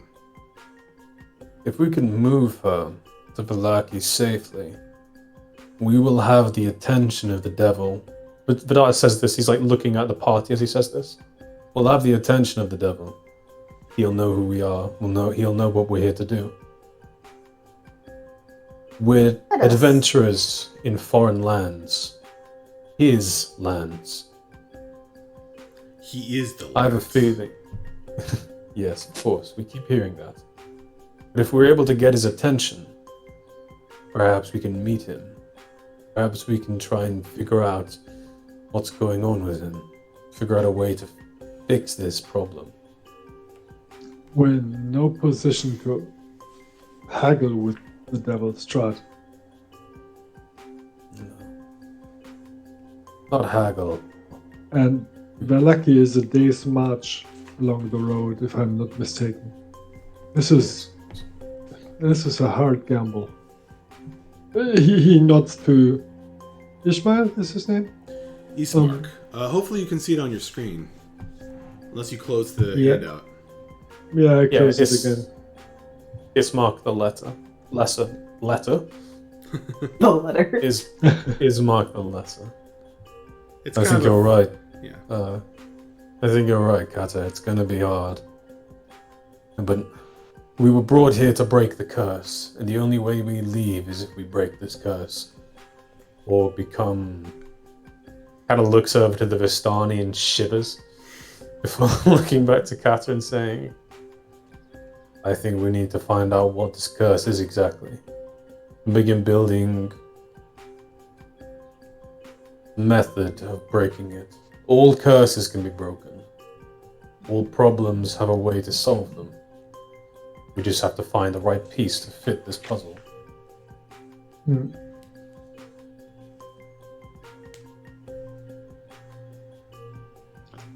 It's early in the day still, right? I mean, it should be around noon at best. We started off in the morning. It took us an hour about to get into a fight, and then we were right outside town. Yeah, it took you. It's been about. It's around noon. This, by the way, is about as bright as it gets in the town of Barovia. You're in the shadow of the Pillar Stone. That is Barovia in winter. You're in the shadow of the Pillar Stone, so yes, this map's darkness, even for noon, is accurate. Well, We have like 8 hours of daylight is best. yeah. The remaining today? No, in total. Oh yeah, it's winter. Not does it change much. Changes. Nova, Yes. I know you have an aversion to the gods, so I'm going to ask you this. There's a church on the hill from here, up here. We should probably check that out soon as well. Will you be willing to come with us? Nova looks very off, not angry, but just kind of annoyed, and she's like, if it is vital to the survival and our continued mission, I will make concessions. And will you be willing to help us should we decide to help Ismark's sister, which it appears we are going to need to if we want to figure out how to fix this land? She considers that for a moment, and then she kind of taps her, the knuckles of her armor on the table for a moment, and then points at Ismark, and she's like, you've been put forth as someone who can help us. So I understand how we can help you, but what are you offering in return? Well, I don't know what you mean by put forth. I have a small amount of coin. I can... let's get another round, Arik. Another bottle. He brings out the Red Dragon vintage of wine, and Ismark refills your glass, even if you haven't drunk anything. And he says, I am a fighter of passing skill. I have experience. I survived the dangerous roads of Barovia several times. I can help you in that way. I have a little coin, and I hope that you will help me as adventurers. And out of pity for myself and my sister.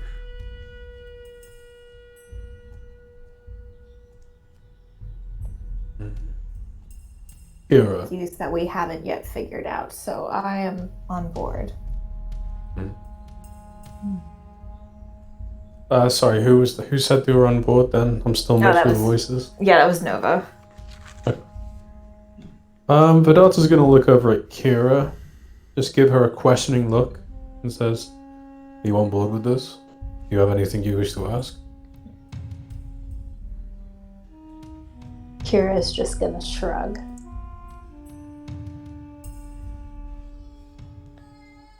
And then Kira's sort of gonna slip away because she wants to talk to the other Barovians. Okay. The ones that she overheard talking about Ismark the Lesser. Okay. Sure. So, they are seated. They robotically accept their own wine and a few bits of gray-looking food from Arik the barkeep, and he robotically serves it to them.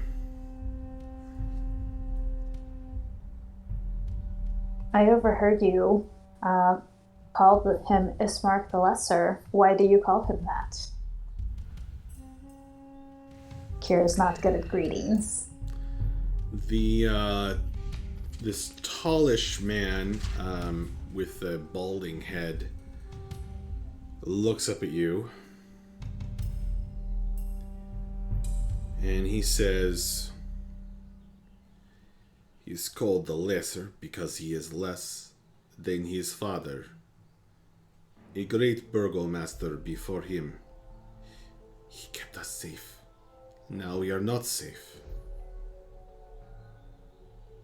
How did his father keep you safe? He was a great man. His son is lesser. Not much for conversation. He never breaks eye contact as he drinks some more wine.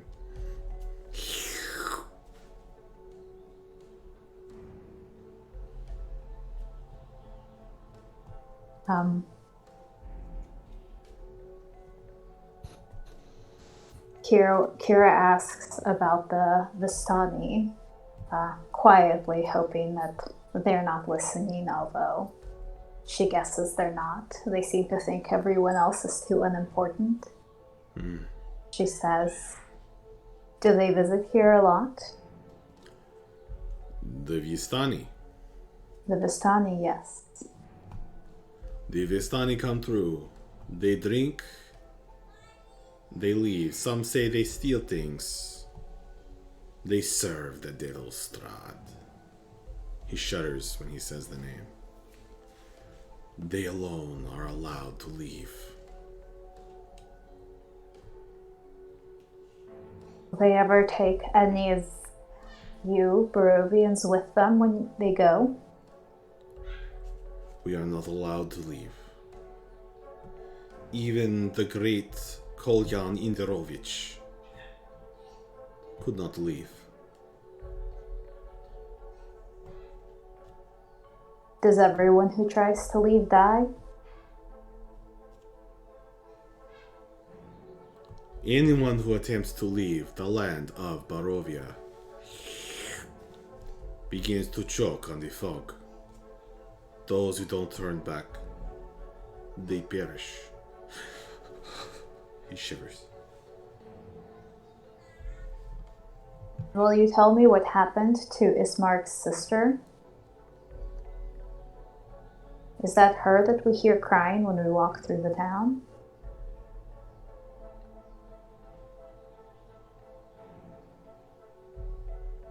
I don't know. Alright, Kira. The crying deems is that- not her. Oh, The crying is from Mad Mary.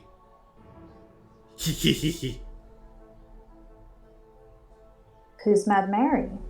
Mad Mary. She is very sad. How long has she been crying? 4 days now.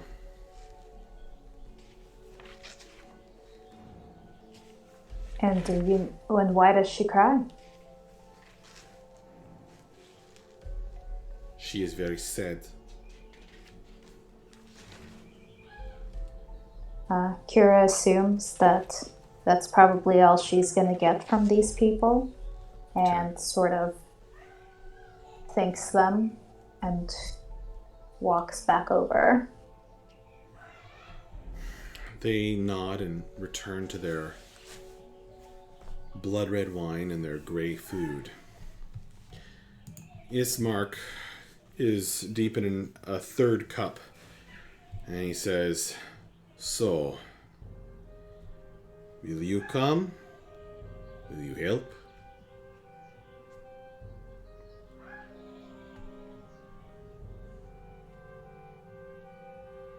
I think we're all in favor of this. Do we Yeah, but have also to just leave? look back at the. Do we have to Alright. leave immediately? Did you want to get a room? Well, we definitely won't. If you come and meet my Make it sister, be- I'm sure we can give you a room. We have several empty rooms at the mansion. It's too much house, especially now that our father is gone. Isn't your house also under siege from vampires every night? Well, yes. This is true, but I could use some help with that too.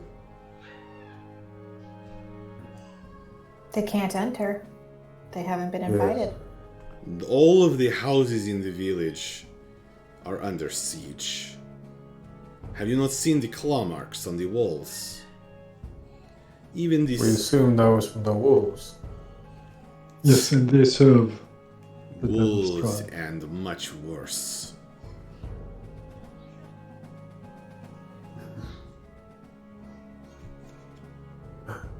So,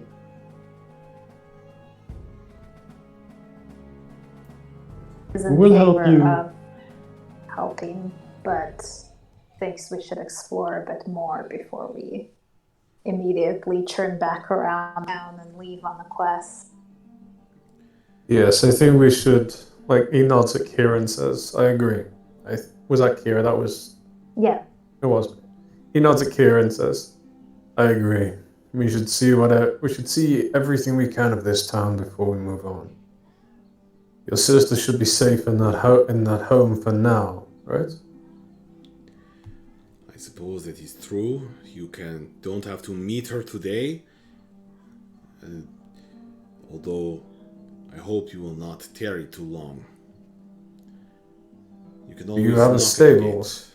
or a way of getting a horse? The horses are mostly dead or bought. He looks at the Vistani. Long since. I do We not should have probably a try and horse. pick you up. Sorry, by the way. Keep talking over you. Yeah, it just happens online when we can't see each other.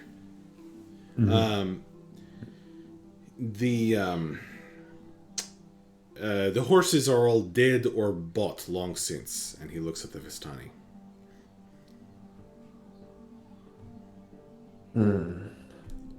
So we're going to have to buy a horse from the Vistani.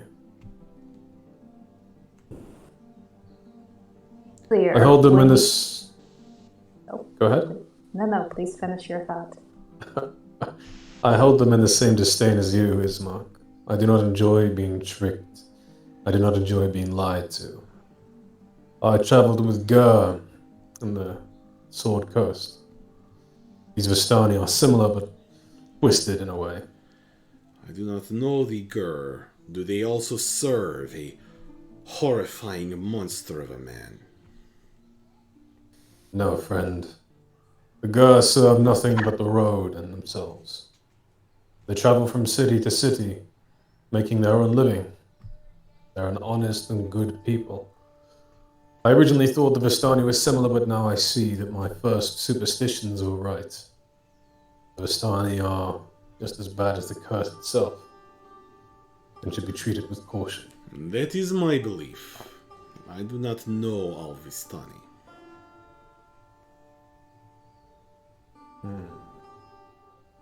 Very well then, Miss Mark. It seems that we're in agreement. We will help your sister, but first, we must take some time for ourselves to explore this town and rest. He We've sighs. been on our for a while. I understand. do you need help with any immediate repairs to the house? Yes, that would be much appreciated.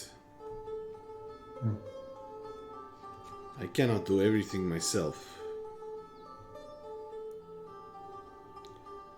I cannot even move my father's coffin to the cemetery by myself. And I ask that my sister not leave. Though she is certainly strong enough, she is a warrior in her own right. I think we can help you with that. I have a great reverence for the dead.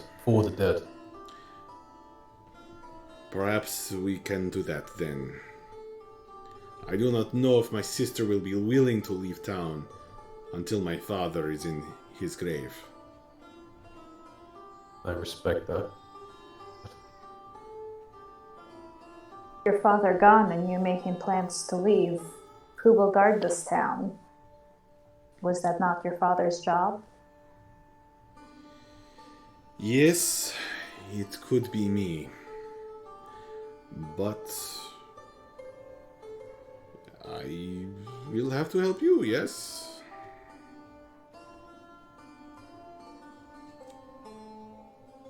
Who will help when you're gone? Do you not have a successor? A cousin? A My man your cousins father are trusted? long since dead by the beasts that come in and out of town at will.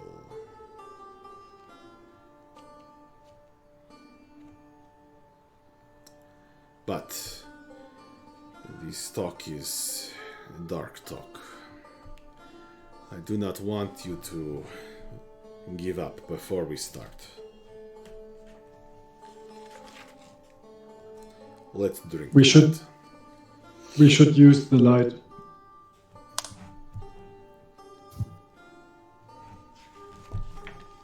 I agree. We should do this while there is at least some light. However little there really is.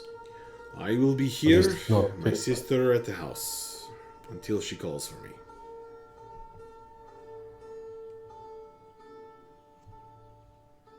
Data will look to the party and say, what do you want to do first?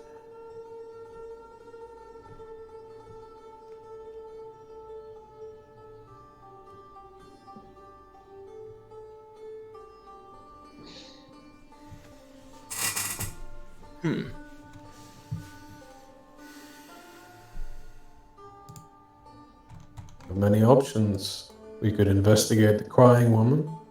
We could head to the church. We could go and meet this woman. We could help him move his sarcophagus up to the burial site. Perhaps we should We could. go to the church. If we're looking to take care of this soon, maybe we should see about a burial in the graveyard. Yes, we could talk to the priest and see what gods they worship. I can tell you that. Oh, Two forces watch over Barovia. The Morning Lord and Mother Night.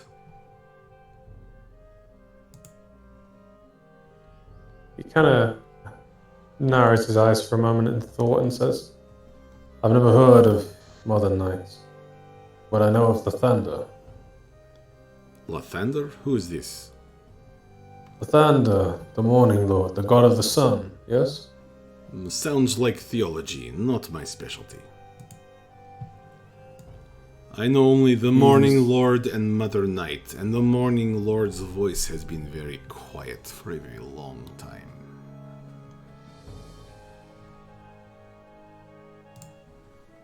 Where are we exactly? What is this place? Is it Barovia? disconnected from the other realms? I don't quite understand. I How don't would know. he know if he's grown up here? You're the person that knows about stars and stuff. Yeah, you see, as you say that, like, Vedata face palms and he says, ah, yes, I am. Yes, Kata. Okay. That was enough wine for everyone. Let's get out of here. Help this man bury his father so we can get on with our lives. I think I you're right. caught his line of thoughts. Let's leave. Lingering will do Do we none of have- us any good. I have one last question, Ismark. Does anybody here study the stars? I wish to compare star charts so I can figure out where in the world we are. I'm sorry, friend, but our astrologers have all been devoured. Very well, Ismark. Well, thank you for your help. I'll just have to do it on my own. I have heard that there may be some in Kreshk. We saw. I'm trying to remember what we saw about Kresk. We just saw. If we cannot go Have to we the seen? lucky... What? Have we seen Kresk? Sorry, I'm asking this out of character. Have we seen Kresk? It was pointed out to you on your map. What did we see about it? That's all it was pointed out. It's just another settlement. That's all you know so far. Ah. And its wall. Did we see... Like Velaki. Yeah. Okay. He'll just nod and say, well, I guess if we're heading that way, that may be a stop we have to make. Well, thank you for your help, Ismark, and I'm sorry about your father. Please come back soon. And thank you. The Arik, the barkeep, kind of hobbles over toward your table as you guys are leaving and starts mindlessly, blankly clearing the glasses. And he says unconvincingly, come again, to the humans. I will hand him 2 gold pieces. He stares at the gold in his hand. I'll just give him a smile and say, for your troubles. And he looks up. Thank you. He shudders. Be careful out there. He pockets the coin and goes back to clearing the glasses. Out in the street, guys, we are about to wrap up here. Mm-hmm. Out in the street, as you head across the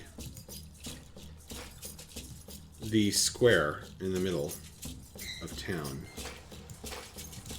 toward the sound of weeping, was it? Is that where you're headed? Heading to the church. Oh, you're headed to the church? You're headed north? I kind of expected we would actually take Ismark with us, but we can go to the church first and then see what we're going to do next. Because we need to make sure it's safe before we take his father's casket there, because this place, the church, might also be infested with vampires. Yeah, but we could also take the guy with us, and he knows people. Makes it easier. But on the other hand, he's probably safer in the tavern, so yeah. He's also probably super drunk. He is willing to come with you. He is willing to come with you, and you guys are having that conversation in character, let's say. So he stands up and wobbles and leans over. Well, maybe a little bit. Ugh. But if you want, I'm coming. No problem.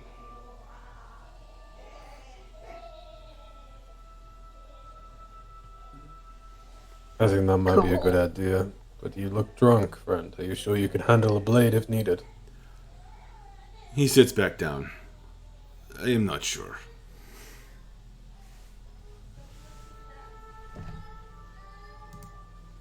How much did the bottles of wine cost? Like, how much did Ismark give the bartender?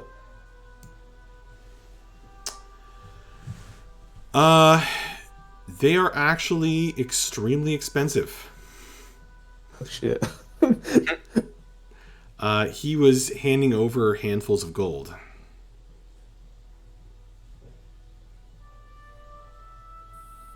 And it was not Never mind. I was terrible wine, but it wasn't the best wine either.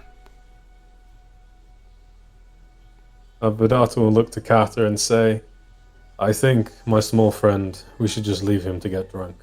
It might be a risk more than anything. We'll have to carry him to the mansion later then. Well, okay. I've carried many a drunk friend to mansions before, so yes, I think we will. Okay.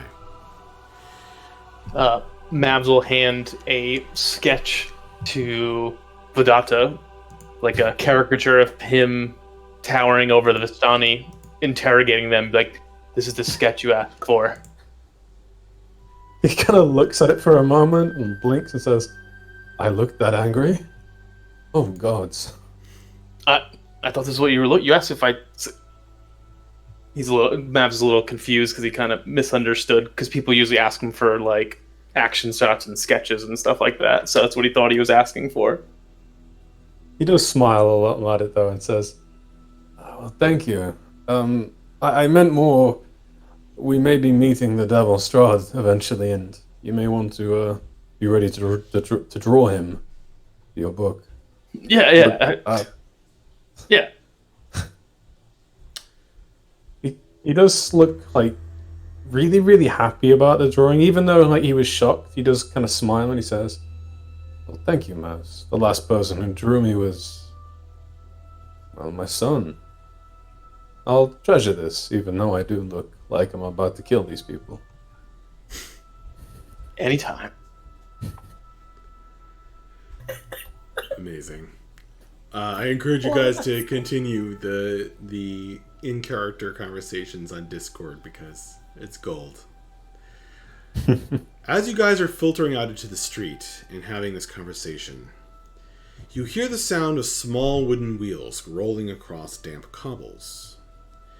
You trace the lonely sound to a hunched figure, bundled in rags, pushing a rickety wooden cart through the fog. You recognize this wild-looking lady. Uh-oh. Am I still on? Yep. My internet, or maybe Roll20 just said, "Hey, I think you, Nope. You know what? We're gonna get through this."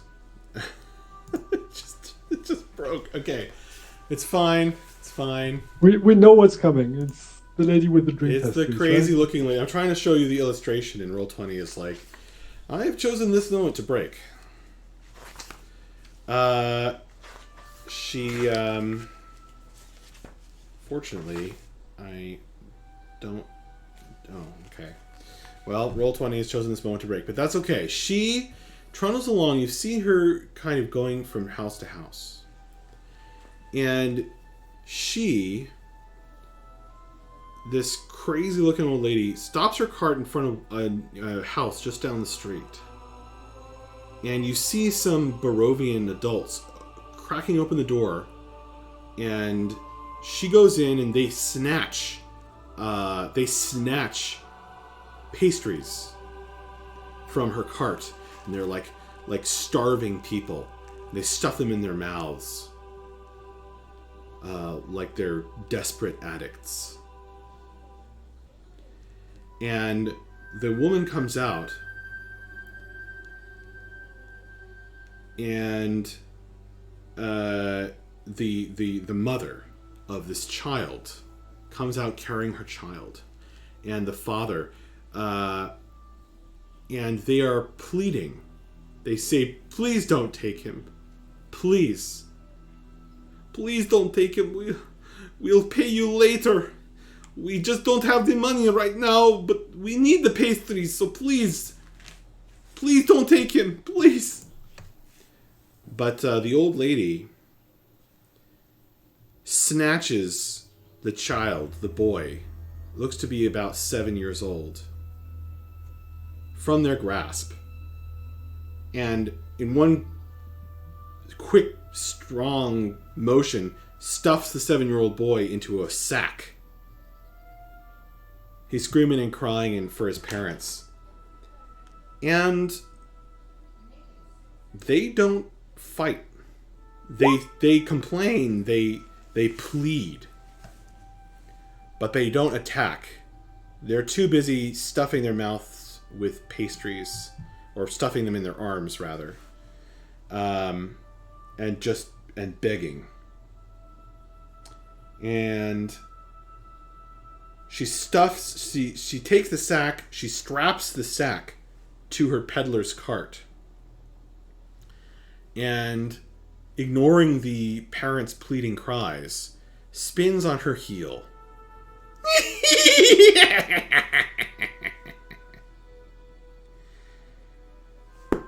And that, folks, is where we are going to stop this session. Until next time. Very well played. I hope you had as much fun as I did. Well, time to murder an old lady. Yeah. Oh, we can murder the old lady, but we can't murder the brigands. Listen. Okay, they were running away. She's You bring kidnapping the child. You bring children into it, and Vedart is going to murder a motherfucker in cold blood. He will enjoy it too. Well, that will be interesting to have happen next time. Thank you to Rin, player of Nova. Thank you to Jordo, player of Mavs. Thank you to Manos, player of Vidata. Thank you to Yog, player of Kata. Thank you to Comrade, player of Kira.